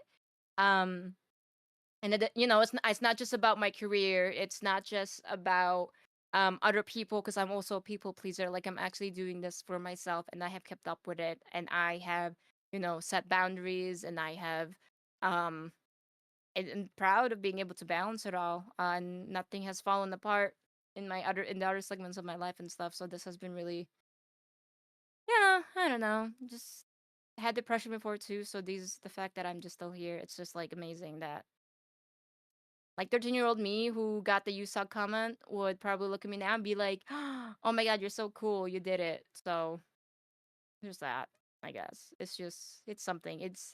I don't want to say it has given me life, but for lack of a better term, it has given me life, has given me a purpose. I'm learning and I'm being creative, and I truthfully do think that those are things that you need in order to be happy, not just money, not just family, but like, just something for you to be able to do. And this is what streaming has been. And I'm so proud and happy that I have found it. Like, I have found my thing. I get you on that one for sure. And I can go ahead and tell 13-year-old Rogue, you definitely do not suck. You are incredible and you are a phenomenal streamer. I Thank cannot you. say it enough, can't stress it enough. You are phenomenal. I guess I better start playing Pokemon because that's what I was posting back then. Pokemon. Better bring that back. And Raiders, welcome in. If you are not familiar with Miss RogueAiris, be sure to check her out. This is what tonight is all about. Her link is right there in the chat. She is a great streamer, as I was just saying. You guys won't be disappointed, especially if you enjoy horror content. And she just says she's going to bring back some Pokemon content, so be sure to follow her and check her out for that, because definitely going to be checking that out for sure. And we also had a double raid. Did I see that correctly? Mm-hmm. Let's go. I'm not even going to... Caillou Saint Lou. Lou. Welcome in. I am horrible with names. I'm so sorry. I don't know how to say the first part too, so I just go Lou. Hi, Lou. Hi, Lou. Yes, welcome in, Raiders. But yes, tonight is all about Rogue. I'm not going to do my spiel because it's not about me. So yes, be sure to go check Rogue out. She's phenomenal. And thank you so much for that follow, Lou. I appreciate you. Ish like a cow. Lou. Cow. Oh, cow. Cow. Okay. Cal St. Lou. Cows? Got you. Cal St. Lou. See, look, we are learning how to pronunciate everybody's name tonight. Ow.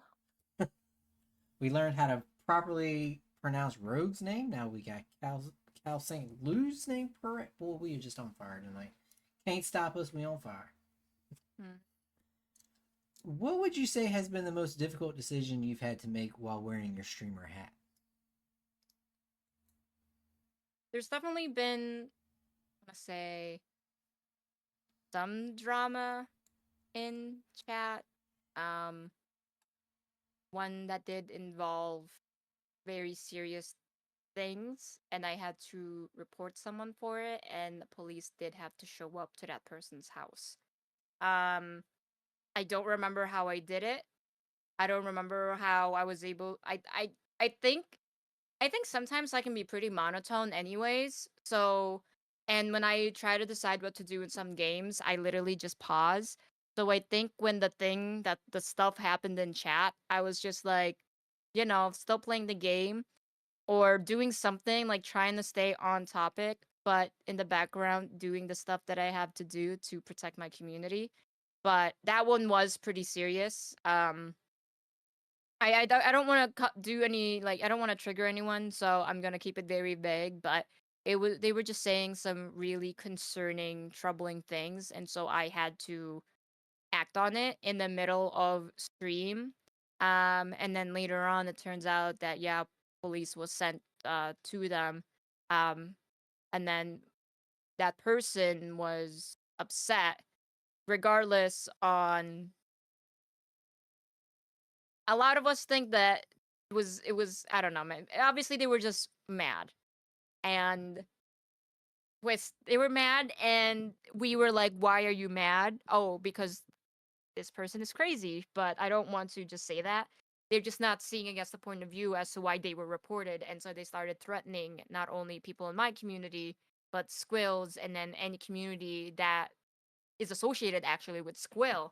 And Squill was not even the person that was in trouble. He was not the person that did the thing. It was me. Um, so I it wasn't on stream, but we also had to go around to different communities and different people be like, "Hey, I know you're familiar with this person. Just to give you a heads up, this happened. If they show up, they might give out like they might say some really bad things. So you might either you can just wait it out to see if they say those things in yours or block them now." So it was basically just damage control. And it was very awkward and I was worried for everyone's safety, especially Squills, because he was the unfortunate target when he did not deserve to be, because he did nothing. But yeah, good times. So some of my auto mod rules are still set to be pretty strict. I keep forgetting to update those, and everyone keeps getting auto modded for like nothing super serious. But it it was something, I will say. So and that was the hardest thing I had to do, because it just had to involve so many things, and it was actually like a threat.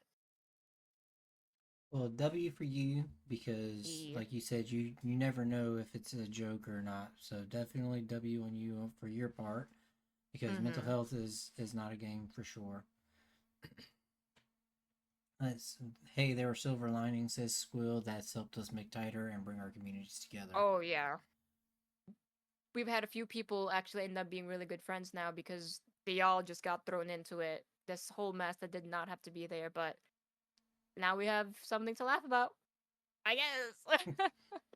Welcome back, Cyber. Under the hairdryer, I'm back. Let's go. Hope Welcome your back. hair is going well. So, what has been the most satisfying experience you've had while streaming? Ew. That's a tough question, I guess, because I want to say that just being, just streaming and making it all the way through to like I normally stream for 3 hours, so that's usually pretty satisfying. I don't know.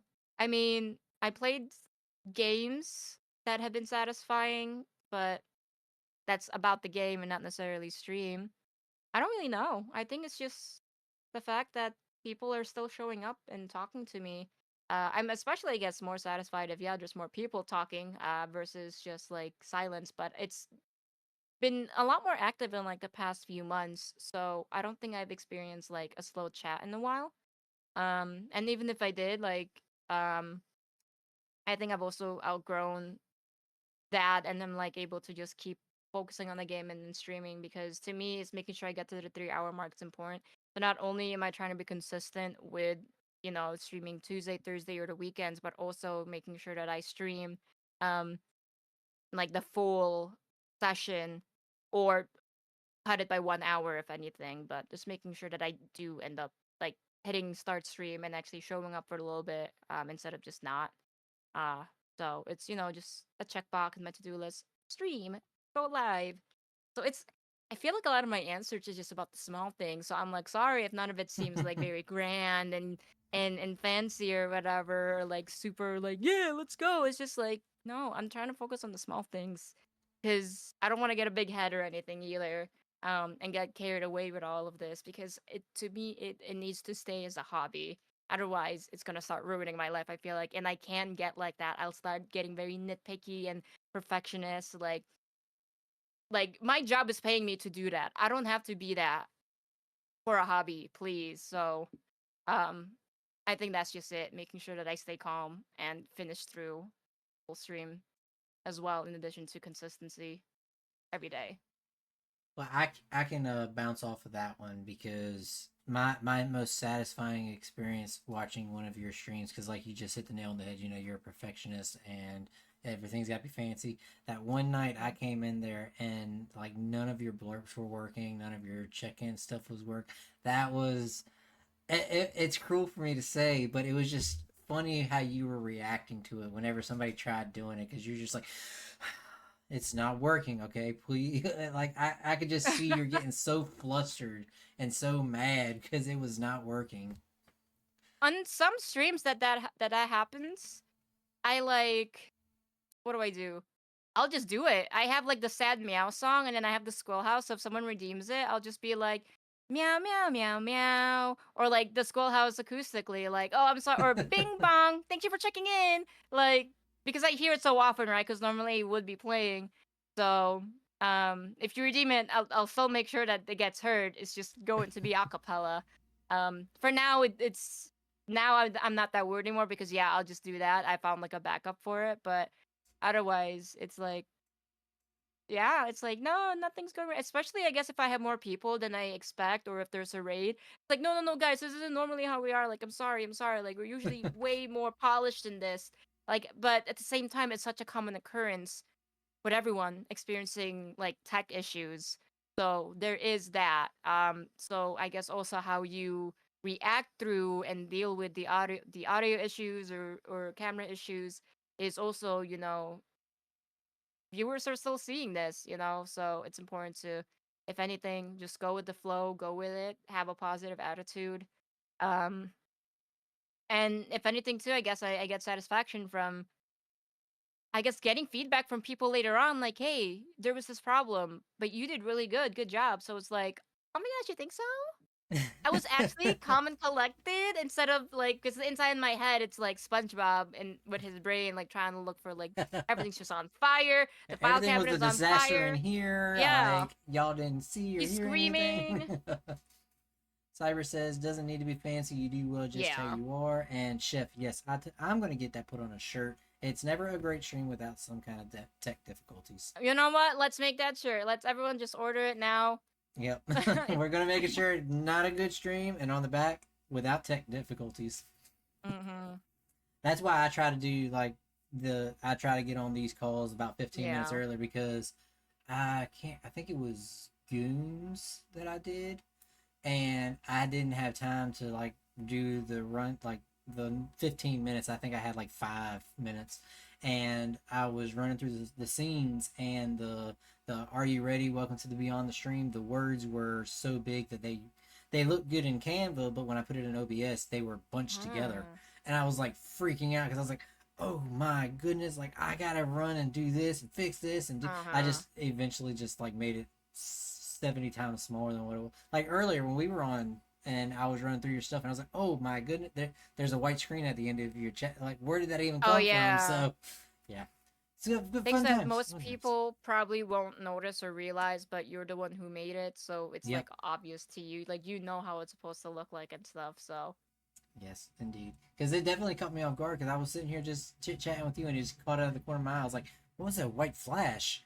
And then it's I went like, back to, I what? pulled up Canva and it was like a little 2-3 second interval Oh in yeah. between. I was like, nah, bro, nope, can't do it.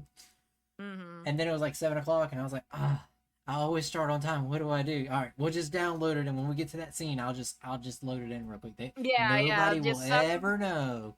some of All right, my y'all. scenes are also just downloading in the background, and then I gotta Yeah, tweak with OBS. yeah. So, have you had your "I made it" moment? And if you have, what was it? I don't think so. No, I think I'm nowhere near that. I've had that I made it moment in terms of like, okay, I am now officially a streamer. People like think like in real life, people are like, oh yeah, and streaming is her thing, and then my thing is this thing. Like for me and my girlfriend, like for her hobby is like going to a bunch of concerts and shows, because she loves live performances. That's her thing. What's my thing? It's streaming and it's like video games and stuff like that, and that's how I hang out with my friends.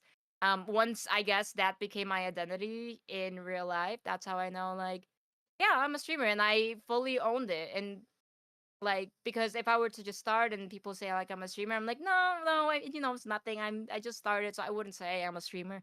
But now, yes, I will say that I am. And I don't know exactly at one point I was able to confidently say that yes, I'm a streamer, I'm a Twitch streamer and stuff like that. But maybe I want to say like halfway through the year into the fall or something. But in terms of like actually making it like, I don't know, make it big, I guess that's different for everyone, and I don't think I'm there yet for sure. I would say on the opposite hand of that because it's actually a two-parter question, but you kind of hit on Mm. it with Oh, what would make you feel like you've had your yeah. moment. I guess if uh I don't know if this thing can pay for itself. If every time, because right now like the funds go to I made a separate like Gmail and separate PayPal account for everything Twitch. And so I buy like my games off of that, and you sort of like software.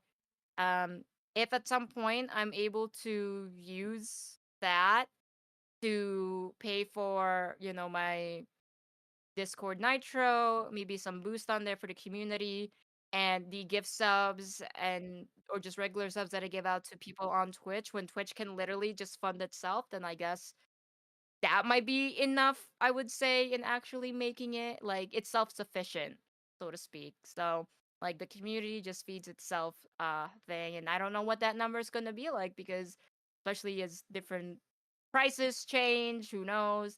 Games, more expensive games, I need maybe a new, I mean, I had to rebuild my PC this year, so that ate a bunch of those funds or something. But for me, it's a numbers thing, I guess, and I'll just keep an eye on the analytics. Maybe if I were to get 20 consistent viewers, but I feel like once that happens, I'm gonna be like, that's not enough. That's gonna be 50. So for me, I guess I'm just gonna keep it monetary, where if it can, if it's self-sufficient, then I guess I'd made it, because different like viewer counts or follower counts can be very different can have different outcomes, and you don't really know. Like there's nothing set to those, I feel like. I agree with that, and like you said, it's different for everybody. Yep, Daisy has made when you were back in your chair, if you hit the tower and she like popped her head, it was like, bruh, I'm sorry. trying to sleep here. And the baby boy is here. You guys can't see him though. So this is a two-parter as well. So we got one part on this side of the hand, one part on the back side of the hand. So on one side, what would you say is your biggest strength when it comes to streaming? My biggest, I think it's just public speaking. I've done a lot of public speaking since like middle school, I would say, and then of course even more throughout high school and college. And then especially now too, with my job as HR and as a recruiter, I am on the phone a lot. I'm talking to either candidates or clients, different business professionals all the time. So the ability to be able to publicly speak confidently, clearly, not too many unless, I'm absolutely shocked at a game, but just being able to speak and being able to actually stand in front of a camera and be confident, and have that camera on and basically just go live. I mean, this is virtual, but it's like being on the stage. And I would say that's one of my biggest strengths, and I think that's a big reason why I am confident enough to keep streaming, um because I don't know. Like a lot of people I know are shy, and I think that's a big hurdle for me. I just don't have it. Like I'm never too shy to just hit go live now. And I don't stutter too much. Never mind. I know I don't stutter. I mean, I'll still have some filler words, but for the most part, like I can go on without even a pause or something. And I mean, except now I'm thinking way too hard about it. But otherwise, it's clear communication. I've always also been told that I accentuate really well, um, and I guess just whatever presence I have with the camera, whether I'm slouching or actually like sitting up straight, like I think I am confident. And so at least if stream is going to shit, if the alerts aren't working and stuff like that, I'm still able to like, honestly, this is fine. Like, guys, like I'm acting like I'm freaking out, but I'm honestly always like, but I'm actually chill. This is for the content. This is for the show, guys. Yeah, these are the We don't this want is to. where the clips are coming from. This is what I get Yes, from my YouTube, exactly. man. And I also think I might be monotone though. So, like, I think naturally I'm monotone. So, like I have to use my public speaking skills a lot, my customer service voice a lot to make sure that I actually sound like I have emotions, guys. So. Let's see. Chef says it was fun watching you build it, and Marshmallow Yeah, it was fun. says, "Nah, you are always really good with your words," which I would have to Thank second ya. that. I'd have to second that. Thank ya. Thank ya. You are not You aren't monotone. monotone. Thank you. I mean, I had a teacher literally grade me on a presentation, and I had to record my voice for it, and she gave me a bad grade because I sounded monotone. And it's like, bitch, please, whatever. So now it's just like, You it's on sound me. monotone. I sound fine. Okay, give yourself that bad grade. And then I looked and I went to rate my professors, and everyone thought that she was a bitch. So it was like, it is clearly you, madam. Yep, not me. It's never me. Never. Mm-hmm. So on the opposite side of that question is, what is an area that you are not strong in, or you feel you're not strong in when it comes to streaming? I think it's just it's keeping up with chat. Um, I'm honestly not used to having a fast chat. Like I said, it's only been recent right now where chat is active, so I'm like a little nervous, making sure that, I want to make sure I acknowledge everyone, and I want to make sure that I am saying the correct things, not try and get accidentally canceled. I think in those moments, like raids or just more new people coming in, I think a little bit more of my nervousness does come out, but I think that's natural as well. But regardless, I still think interacting with chat is going to be difficult, the most difficult, because I can't control it. There's mods, but I usually can't control it. I can control, I suppose, my overlays, how I create them, my channel, like literally my whole entire like theme and stuff, but I can't control, I guess, the atmosphere that is created by chat. And so, and I'm always worried that if there are more people, of course, I want to make sure I acknowledge everyone so that no one thinks that I'm, I guess you could say, a bitch, or I ignore everyone. Like, you can have everything look great, but I know lack of or low chat interaction can still definitely affect your streams as well. I'm sure a lot of you will disagree when I say that I don't think I'm doing a good job. Um, but Blasphemy. Blasphemy, I obviously, say. but I'm definitely the yeah, but like deep down inside, I'm still like, I'm pulling whatever I'm saying right out of my ass right now, and I hope it's landing well. Because otherwise, I mean, I also, English is not my first language. I have an accent sometimes too, so it's like, I don't know. I'm also worried that, like, do I sound funny to you guys? There's just so many things. Like, yes, that's so funny. I hate this about myself right now because I said, "Oh, my strongest skill, my strength is public speaking skill," and then my weakest right now is also public speaking. But I think it's like just interaction. Like, I can follow a script again. I can control myself. I control what I say. But if I have like a heckler, like, oh man, I can't be a stand-up comedian. If I have a heckler, I'm gonna be like, I might end up being like a bitch because like sometimes like at least when I'm naturally with my friends, I have no problem.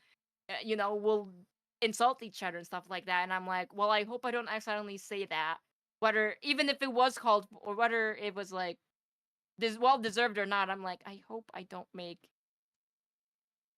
a fool of myself. Someone clips this and goes, "Don't watch this streamer. They're a jerk or something." And it's like, but that might also just be in my head too, and I'm so it's like, there's still a lot. It's people. It's people. You guys are my weakness. Like I don't know what to do with you guys. Like I'm love you. I appreciate you guys. At the same time, it's like y'all make me buckle my knees and sweat. And it's like me. You're here watching me. Yeah. I don't even know how to dissect that answer because there was so Sorry. many twists and turns in that. It was a tangent. It was a tangent. Oh, yeah. All right. Oh man, that was a lot to unwind in that one. I tried. Well, Just I'm chat. sure Just chat. I can speak for chat. We don't feel that way about you. Thank you. You do a great job. I appreciate validation. You do a fantastic job. If you were to have never streamed or done anything content related and you were to start streaming tomorrow, how would you approach it? Or would you do anything differently? The only thing I would do is just change my theme. Just because I had like a more blue purple at the beginning, and I'm like, I don't really like that color. I should have just gone with what I have now. Because a part of me too, here's a little personal experience, is I went through a lot of internal homophobia, and so I feel like I tried to make up for it by trying to be as girly as I can. And so that's why I started to kind of dress a little bit more girly, do more makeup, like pink. Ironically, it is actually genuinely one of my favorite colors now. But I think when I made that, I was trying to go for like hey, I'm rogue, I'm girly, I'm whatever. But as I look at the color, I'm like, and then I look, and as I continue to be more comfortable on Twitch and stream, I'm like, why am I trying to still force this sort of like super girly like persona? Well, I can still be girly, but at the same time, I can also not. So it's like, and it's okay to do that. So I'm trying to let myself just be a little bit, literally be more me, whether it's in colors, whether it's in design, whether it's in whatever I want to say. Like, just do that so that I don't know, just so that I don't have to worry about rebranding or changing things up, and so that people know exactly who I am. I understand some people will just want to change colors too and stuff like that later on, but at least now I know that I'm not going to say no to, a more, I guess, traditionally masculine color scheme if that's what I'm feeling like down the road and things like that. Um, and for anyone else, I guess, that is in the LGBT community, like just the whole thing about gender and like gender expression, um, that's definitely a thing that I go through as well. I'm still very proudly, like, I'd say, like a girl and like feminine, but there are some times where I guess I second guess what I'm wearing for stream because I'm like, do I look too much like a boy? Should I add on like a little makeup and stuff like that? So, if I were to start streaming again, I would not worry about, I guess, how what how I look just based on my gender. Just wear what you want to wear and like strut the catwalk with it or something. Papa Marshmallow asks, "Are you trying to be more girly for someone else, or is it just something you feel you should do for yourself? Like, what's the reasoning behind it?" It's definitely for myself as well. Um, because I do like to. In some occasions, I want to be more girly. Like if there's an actual like formal party, and I get to wear a dress and get dolled up, I'm like, hell yeah, let's do it. But in terms of just like everyday life, it's just how I'm feeling that day or week. I'm definitely more to terms with it now, so it doesn't really like give me as much anxiety or confusion as before. Because yeah, when I was younger, I would be more girly to make sure people don't realize that I was like gay or bi or something. I wanted, people to think that I was straight, that I was, not LGBT basically. But as I, grew older, went through college and now adulthood, I'm like, none of that matters to me, and I should just wear how I want to dress. I'm still going to lean a bit more feminine because I do still want to appear like a girl, but if I, by some accident, look a little bit more androgynous, I guess, maybe on stream, that's perfectly fine. Let yourself look exactly how you look. And those are some of the days where I don't want to stream because I'm like, I don't feel girly right now. I don't want to put on makeup. I wish I had a PNG tuber to use as a backup, and I just end up not streaming because it's like how do I know I look good? It used to be, oh, I look good if I look girly. Now it's like, no, I look good as long as I look like I'm cleaned and tidy and that like I showered and stuff, like just basic hygienes. And I'm streaming and I'm not, going to be on like a Zoom interview. I don't need to wear like a suit, like a blazer and like a nice shirt. Like I could literally just wear this. Um, and so I feel like that's something. That doesn't bother me anymore. But if I'm ever being girly, guys, it's because I want to be girly. I don't have to impress anyone anymore. Unless it's like an event where it's like, ooh, I definitely want to look the girliest for that. But I would say that I never get those vibes from you, whether it be masculine or girly, when you're streaming. Like right now, you're dressed like you're comfy, like you're at home, you're relaxing, Mm-hmm. you're playing video games. Like how dress comfy. That's what I do, and that it's a, I guess, a vibe, I guess you could say, because I know I wouldn't want to get all dressed up and try to look a certain way if all I'm just hanging out with my friends and playing video games. So Right. Yeah, I think it's this is a very neutral, like, because guys and girls will wear this, like a sweater and the beanie. So it's like pretty neutral. So Papa says, by what you're saying, it sounds similar to the struggles an IRL friend went through, and then they realized they are non-binary. But you always dress to the nines and look fly. See, that's what I just said. Thank you. Yeah, I thought about that. I don't think maybe in the way I just dress, I am. I think I had someone in real life, like a mutual friend, ask the mutual friend, like, "Hey, is Iris like identify as a she, her, they, them?" And I was like, I wasn't even offended. I was like, "Oh, no, I'm a she, her, but like, I don't. I mean, it's just clothes as well for me. I'm comfy, so it's like that's just what I am. Or yeah, I'm comfy. My pronouns are come and fee. Never mind. Don't Oh, flip here we that go. anywheres. No. Oh my But goodness. yeah. Okay. Otherwise, yeah. I Sweater don't and know where beanies I'm are the going way with to that. go. See, No there we go. more. Oh, No oh, more. there we go. No more. It has been No clipped. more It's in the cloud tangents. now. It's in the cloud now. Comfy. Comfortable. I'm trying to say comfortable. But yeah, no, to go back to the point or whatever it is. It's. I've thought about it. I think I'm only non-binary in how I dress, but it definitely is. It changes depending on the occasion, depending on the mood. But I definitely am. I identify definitely as like a female, though. Well, like you said, dress comfy. Sweaters and beanies are always a go-to, as Chef says in chat. So, Yes. and I'd vouch for that. If it wasn't 8,000 degrees in this room, I'd wear a beanie and hoodie too. But it's hot in this room. My hair does not cooperate most of the time with a headset, so that's why wearing a hat just eliminates the need to want to make sure my bangs or whatever are like perfect. So it's hot in here right now too, actually. But this is damage control. Did I hear correctly? I don't know, Cyber. A lot just got unwound. Nothing. No, no, no, no, nothing. You know Oh, what? okay. This Moving is on. why chat is my weakness. We got Moving on. things. Quick. What belief about streaming? Sorry, go Oh ahead. my I just saw. goodness.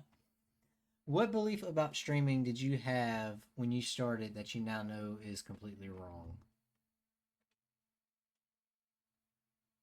Philosophy when I first started streaming that is now wrong. I feel like a lot of the philosophy I had back then still apply now.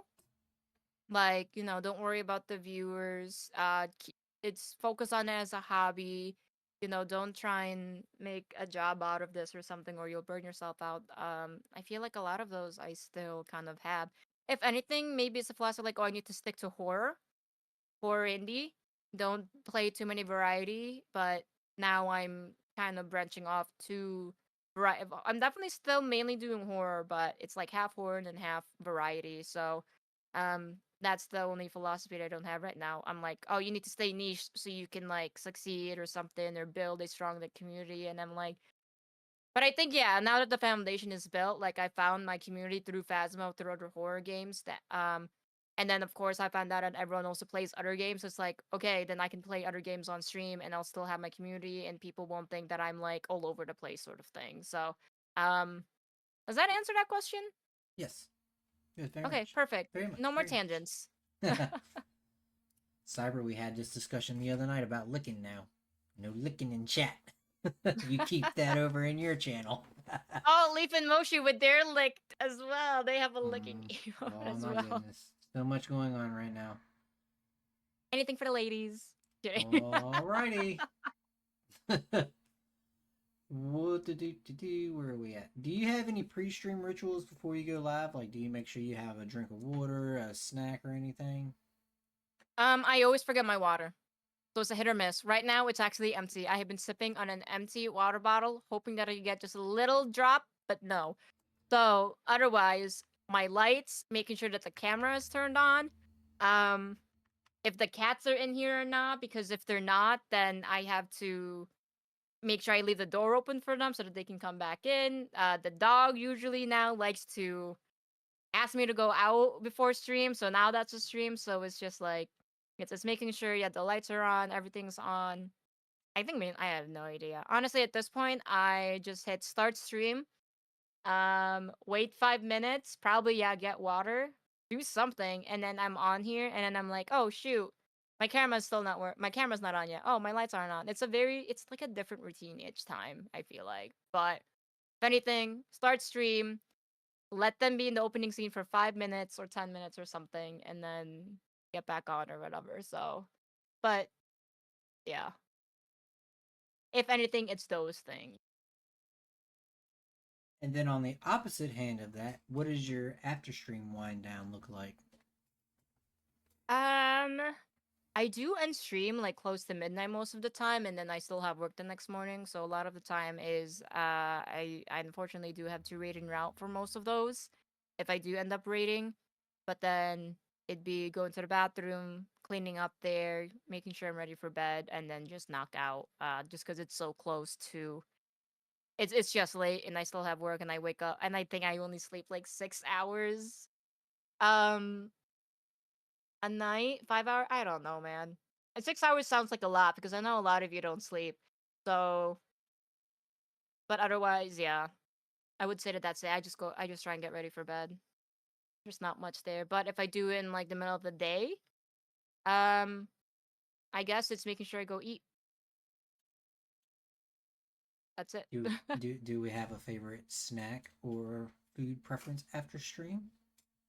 It definitely just depends on what's in the fridge. It's just whatever leftover we have and whatever snacks we have stocked up on. So, I just raid the pantry, I just raid the fridge, and hope for the best. She raids chat, then she raids the pantry. Let's go. Mm-hmm. All right, Dumpling, have a safe drive home, friend. Drive safe. Let's see.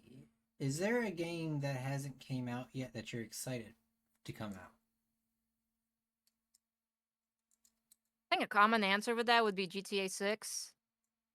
I don't have a PlayStation. I know apparently for PC release, that's usually a year after the actual console release, so I might end up just buying a PlayStation and GTA 6 at the same time.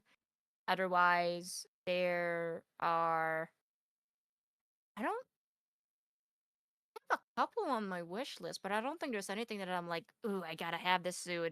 Pokopia just came out. That was a game that I really wanted, and then so far it is looking kind of promising for the next generation of Pokemon. So I'd be excited for that one as well. But otherwise, I don't really think I have a lot of games that I am looking forward to at the moment. Either they've already came out or I'm not caught up with some things. Marshmallow says 2028 to 2029 PC release date. Oh shoot, so not even a year. Yeah, I'm definitely getting the PlayStation then. What would you say was a risk you took with your content that ended up paying off? Um maybe I can answer that two ways. One is always usually who I bring on to collab with me or play a game with me, especially if there are some newer community members. I feel like that's always risky because you don't really know what their play style is. But at the same time, you or I don't know if everyone does it, but I at least want to make sure that if they're new, of course, I want them to feel welcome. So I will have some designated nights where I'll have new community members play with me. Those that tend to get a little bit more nervous or emotional because it's like, what if this person's a jerk and then I cry on stream? Um, but otherwise, the second part is, what was the question again? What has been something what was a risk you took with your content that ended up paying off? Yeah, okay, yeah, it's bringing on new people, and then I I did say second part, but now I'm like, I don't even think that's much of a big deal. But otherwise, I guess YouTube would be the other thing. No, it hasn't necessarily paid off yet in terms of like viewership and subscribers on there, but it's paid off again in how it's been able to let me start editing videos again. And it has its own set of analytics, so more numbers, more data for me to look at. Yay, I'm a nerd. And so it's keeping me busy. It's keeping my it's training my brain. I'm giving my brain exercises whenever I do anything creative and analytics. So, at least in terms of personal health, personal return of investments, YouTube has definitely worked out really well. And I guess we'll just see how it goes in terms of just the world. Leaf and Moshi say we agree with the letting viewers join, but definitely also a risk. Yes, indeed. Mm-hmm. I had that happen to me one time. I was doing 7 Days to Die on my first stint on Twitch years ago, and it was me and two of my other friends. We were doing just a regular community build, and some person come into chat, chatted with us for about 30, 45 minutes and was like, hey, can I jump on server? Sure, you seem pretty cool. Why not? We send an invite code to him and everything. He joins, chatting with us. We're playing for about 2.5 hours, and then just randomly he goes silent, doesn't talk to us no more, and then we just hear an explosion, and we turn around, like we get back to the base, and he's done blown our base up, destroyed all of our stuff and everything. And we Yo, were like what? day 50, 60, like we were pretty far in, and he just destroyed all of it. And I like just ended stream, and that's why I'm very, very hesitant. And this Yeah. happened almost 9, 10 years ago, and I'm still to this day like Yeah.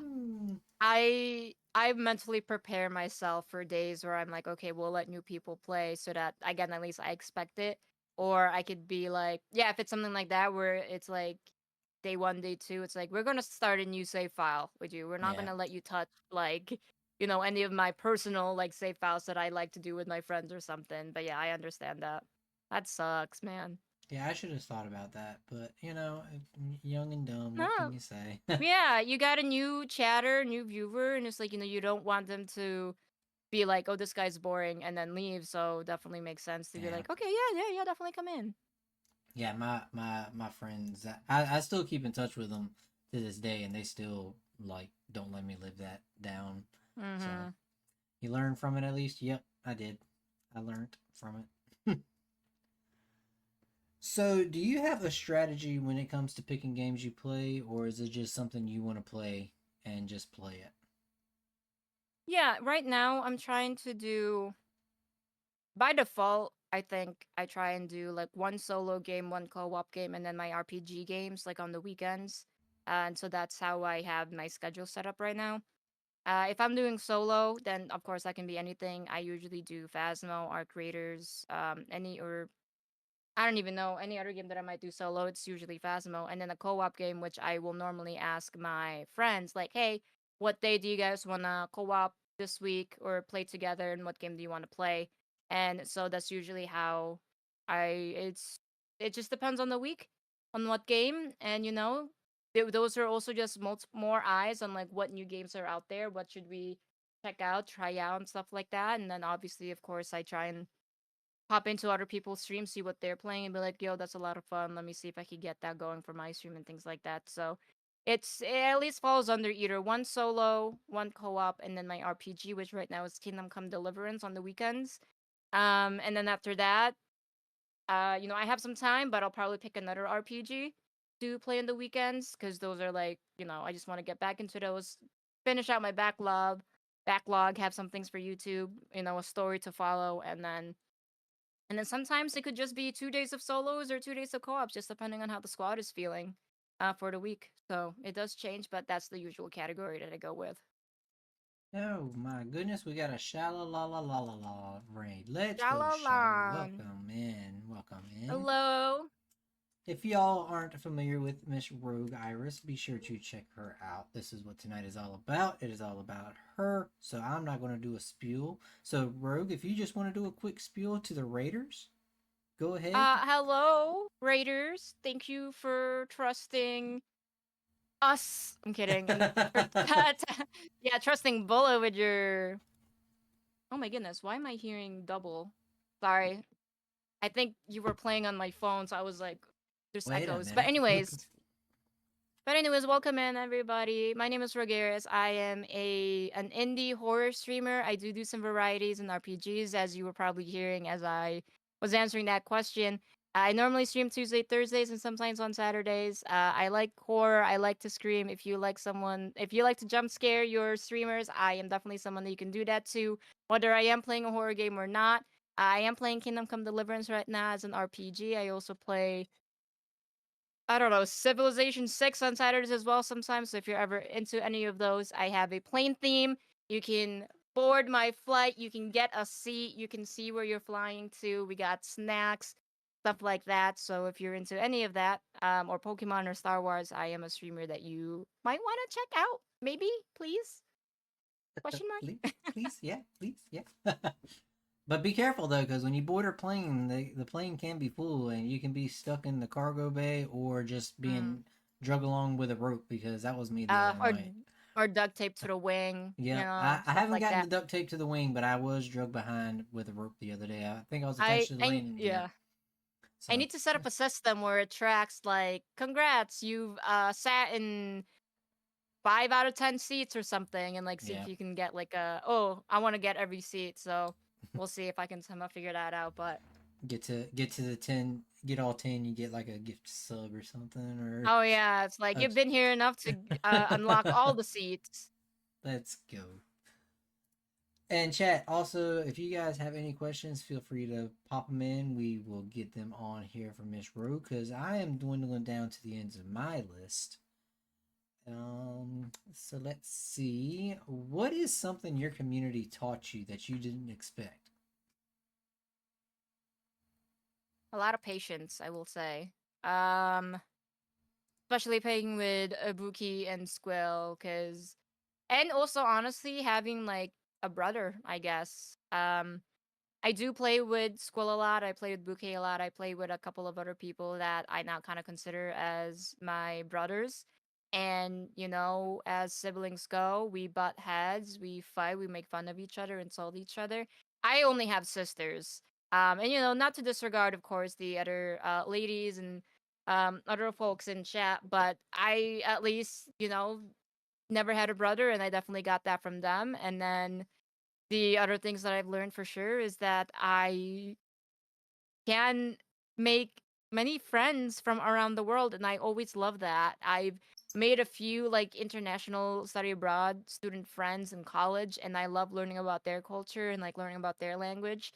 So to be able to kind of do that again on here, and it just feels like the possibilities are endless because you're always meeting someone new, and you're always learning something new about the history of some country, the culture of another country, a language, and things like that. So 100%, just the diversity and internationalism, um, from honestly a lot of people's communities, because I feel like everyone has a little bit of just different parts of people in the world in everyone's chat. So I guess specifically for me is it's having brothers, annoying ass brothers that I love to death. So Hey, that's our job as brothers, is to be annoying, okay? But yes, yeah, I can tell. but yeah, I definitely agree. And it's not even just, parts of the world, like it's just different parts of the country. Like, Yeah, being here in America, you got people that are on the West Coast, you got people in Central, you got people definitely.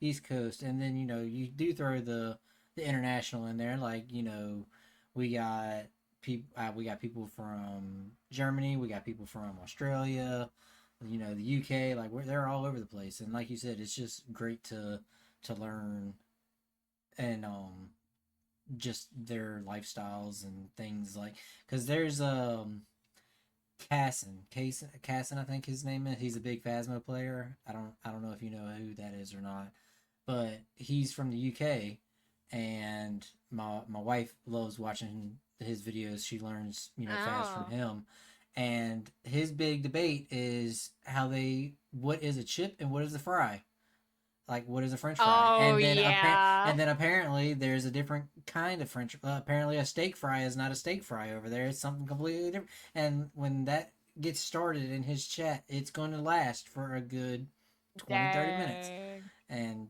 yeah, it's just funny. In Squill's streams, there was a point where everyone was just talking about chicken, like what has the best like bucket of chicken or chicken sandwiches or The most Bojangles. recent was like wings, like chicken wings, and so I was like on actually like a chicken wing crave like all week last week.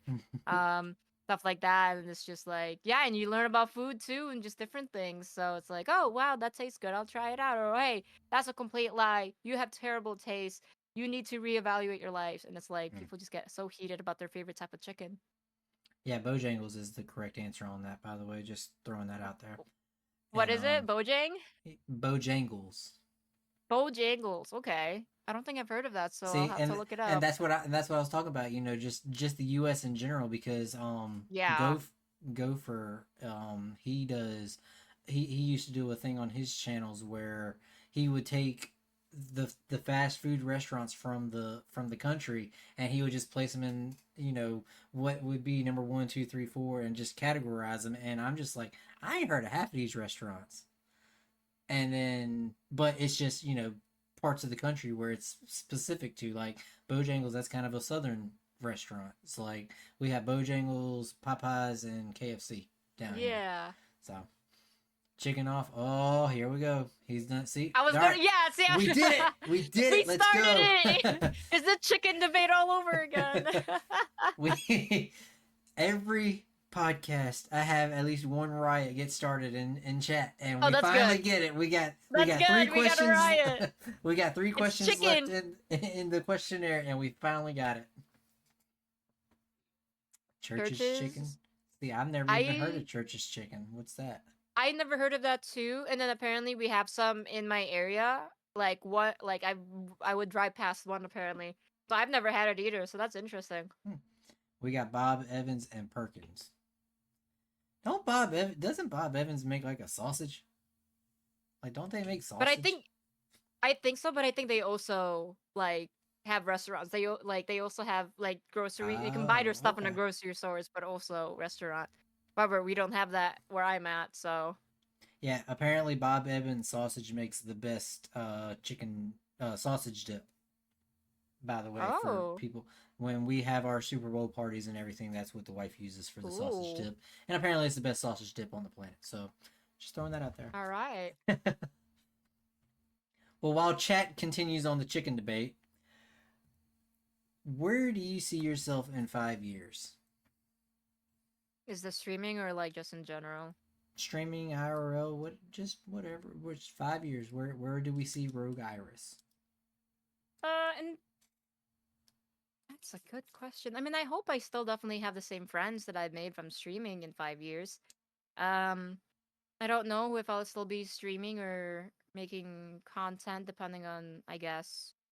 Maybe in 5 years I might have a different job, and so I might have a different schedule and just different energy for streaming. But I do hope to still be streaming, still be involved in the community, at least in Twitch, like watching people, following new people, meeting new people, joining more Discord servers, and just talking more trash about Phasmo with every update. Maybe in 5 years they'll finally have the full game and be out of early release, but who knows, right? Who knows?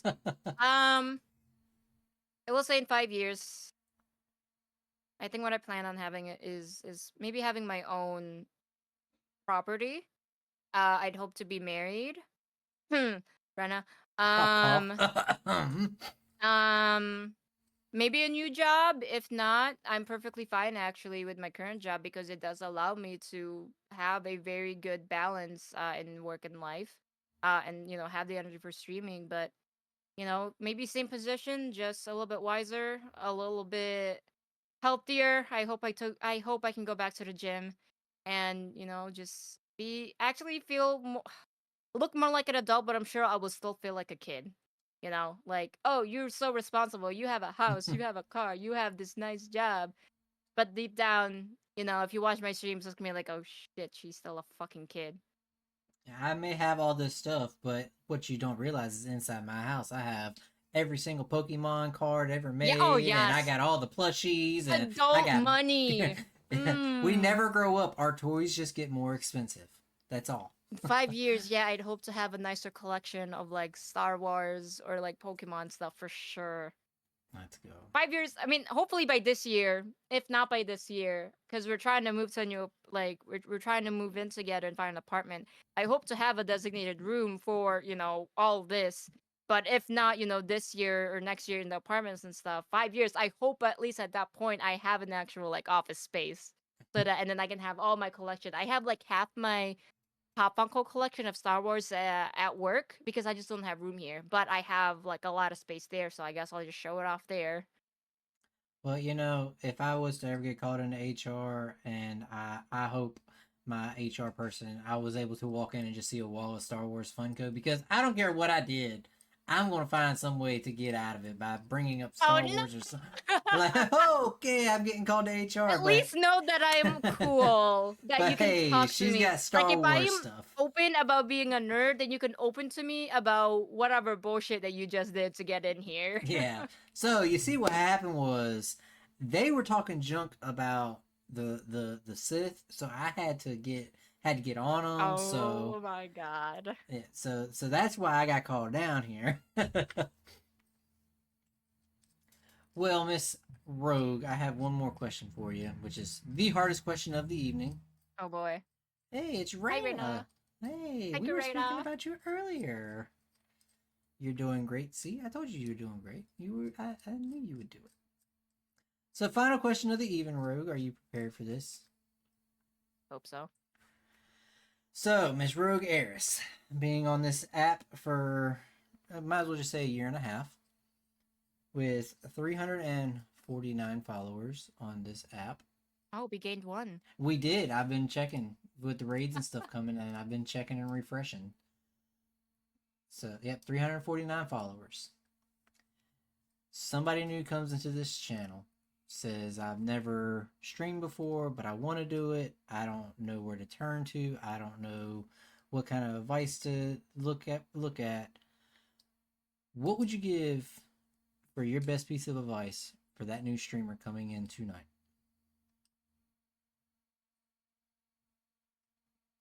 Uh Definitely do your research. I mean, I don't know, man. My advice is more philosophical, I feel like, than like resource. Like, I mean, if you're trying to figure out how to design things, then you can definitely ask that in the majority of discords. You can just join like one streamer, join their community, join their discord, and I'm sure a bunch of us, I feel like, have like a channel or have an open space to talk about streaming. And you could always just ask directly on there as well for like, hey, what do you guys use to design your panels? What do you guys use for your overlays? Stuff like that. But when it comes to actually being mentally, emotionally prepared for it, though, like you can do all these things behind the scenes. I had my panels, I had my overlays all set like a month before I actually streamed, but it took a little bit to actually hit the start streaming button, and it's that I guess my advice is to just take it like go easy on yourself. Everyone has tech issues, everyone is nervous when someone new comes in. Not everyone has the best gameplay. There are a bunch of epic fail content creators or like content out there, and people love to watch them, and it's relatable. So don't feel bad if you are a bad player. Don't feel bad if you are new to a game. There's a lot of us that love to see new players pop in and be like, how are you doing, do you need help with anything? And then if it comes to trying to get more viewers to just a larger community, if you want support for your stream, then you better be giving support as well. Watch other streamers, interact in them, follow other people. And I'm not just talking about like a follow for follower kind of thing, like actually being a part of the community and talking and being active. And so you might not even be streaming yet, but you already have, look at that, like a community of people that will be excited for you for once you actually start streaming. And that is, the foundation that you will need to eventually, while you're getting used to it, while you're getting used to Twitch, OBS, all this, all that, and like, understanding a little bit more of the nuance of things. And then at some point, you will be able to meet new people that are outside of your original community, and then it just continues to grow. But to do that, you really got to be able to be present and give support to other streamers, because I think the small streamer community is just one of the most wholesome and supportive communities that I've ever been in. And it doesn't matter what sort of streamer you are. If they know that you're streaming, like all the time I'm seeing in chat, like, is everyone here a streamer? Who's the streamer here? Let's give a shout out to everyone. Follow.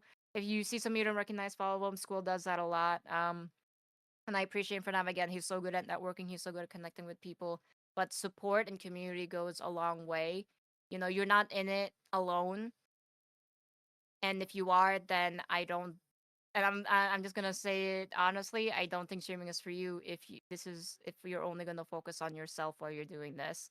Um, and I'm not saying like obviously if you need a mental health day, go take your mental health day. Like that's all about you. That definitely makes sense. But if you're trying to grow streaming, that's it takes a village kind of thing, and not like a I'll do this my own way sort of thing.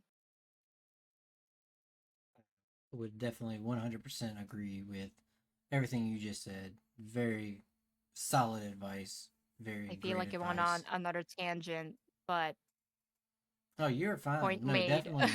definitely, like you said, like this, it does take a village, and you, if it's a, you get you scratch my back, I scratch your back type deal. Like you just Hmm. don't do the follow for follow. Like that doesn't work. I'm sorry. Like that's just a way to get numbers, and that's it. Because Yeah, and you don't I, get viewers that way. yeah, and I always say, yeah, it's cool to be able to flex. Yeah, I got 1,000 followers. I got 5,000 followers. But out of those thousands of followers, how many actually show up on the day in and day out basis? And Hmm. like you said, if you want support, you got to show the support, and you got to put in the work to, like you said, lay your foundation and get that community building and growing.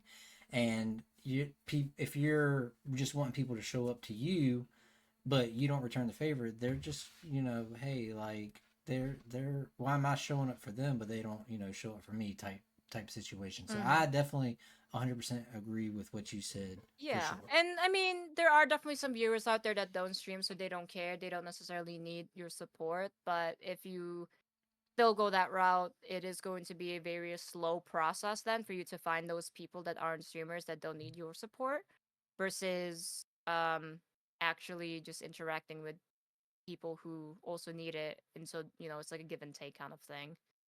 Yeah, for sure. You got to do the work to get to, what is it, you got to do the work to reap the rewards, if I'm saying that correctly. I feel like I just butchered that, but yeah, I don't know either, so I yeah. cannot help. Yeah, it's not as simple as people may think it is. Where like, oh yeah, I'll get a PC, I'll set up my OBS, and boom, I'll have hundreds of people coming in. And no, there's a lot of groundwork that goes into building Yeah. not even just building a community, but to like be a part of a community. Like there's a lot of groundwork to do. Yeah. Like you just don't randomly show up into somebody first time, your first time chatting somebody's screen. Oh yeah, I'm a streamer. Y'all need to come check me out. Like no, you don't do that. Like Yeah. that's That a really big yeah. ick. Like you gotta show That's up the one of the and big like rules in chat sort of thing. Like don't do self promos sort of thing yeah, because and people I will just do mean, that. and I'm horrible for it because there's people that I watch that I've been watching for months and even years, honestly, and I'll show up and they're like, "Oh yeah, let's give Bullet a shout out." Like, Bullet's a streamer. Good, no, like, don't do that. Like, this is Like your yeah, you stream. Like, this is your stream. Don't take the focus away from you. Like, I appreciate it, but I'm here to show my support to you, like, mhm. type thing. So definitely, like you said, support for support, not follow for follow, and Yes. lay your foundation, do the work, and your community will slowly but surely start building. And it's more rewarding to get it earned like that because at the end of the day Mhm. the people are there to support you and Yeah. be there for you. Yeah, that's So why I feel like too. I mean, especially for still small streamers that they need to take a break, and then everyone's like worried, like I feel bad for missing a stream, sort of thing. Like with a community, you don't have to worry about that. They will definitely still be there for you when you come back, sort of thing. So, oh yeah, for sure. And there's been a few people that have been in chat tonight where they've taken like a week or a month off, hmm. and they were worried that when they came back, nobody was going to show up, and they get that, we get that notification, and it's, oh, they've gone live. Boom, 15, 20 people are back in chat. Hey, Hmm. welcome back. It's like, We where the missed hell you you. been, Yeah, loca? pretty much. Yeah, pretty much. And that goes back to that.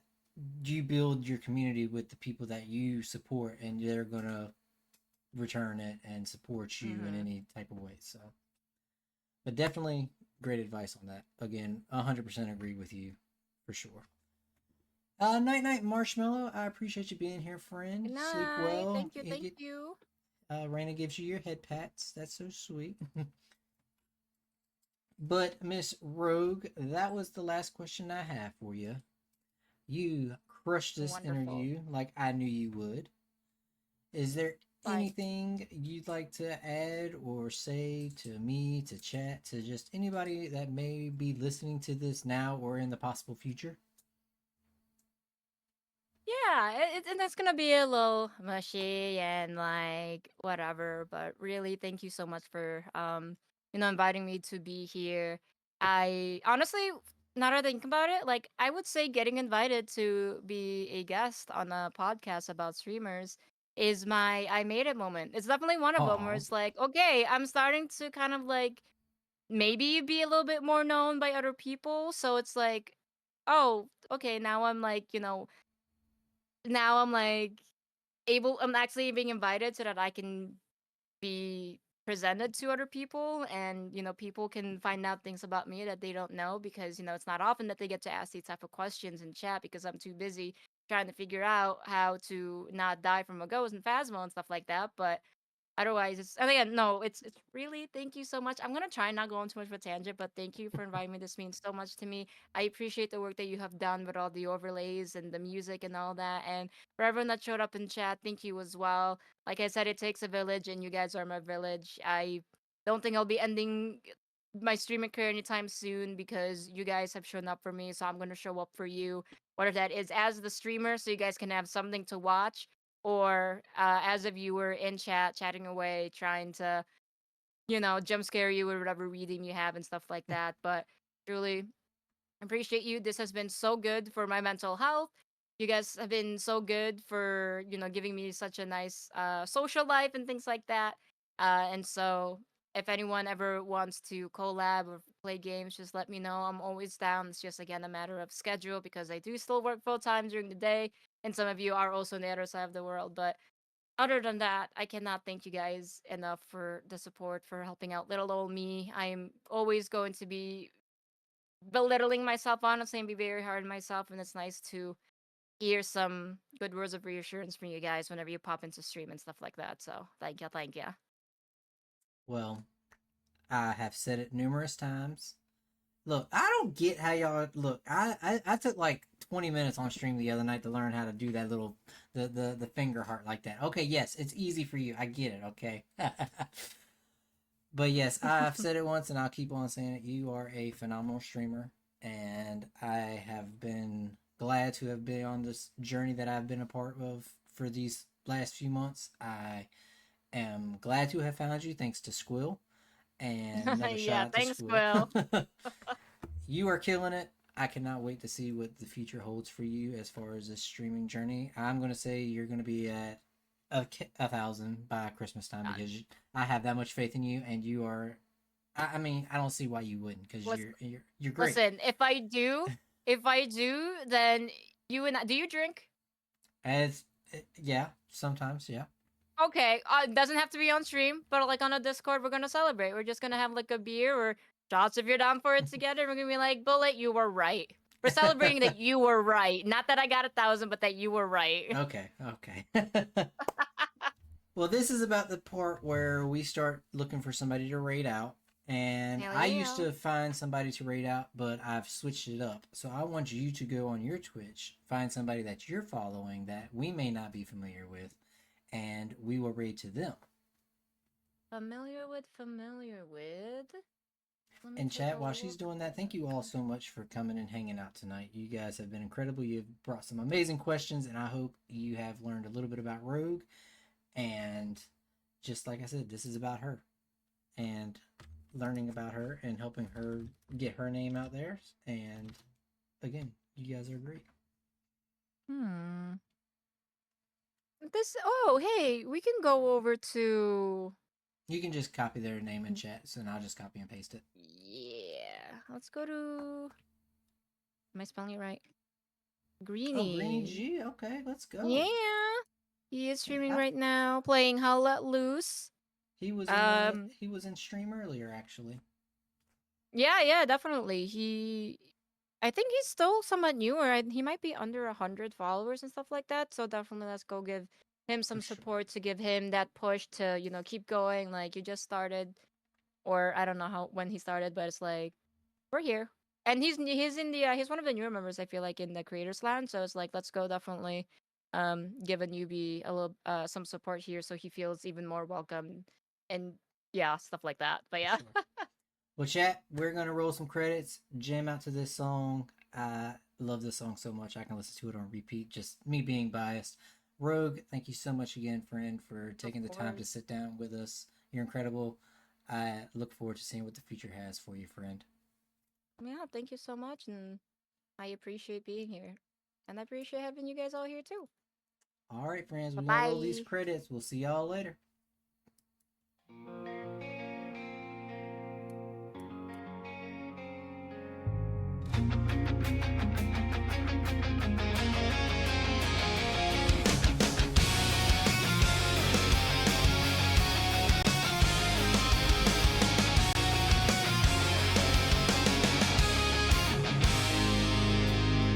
You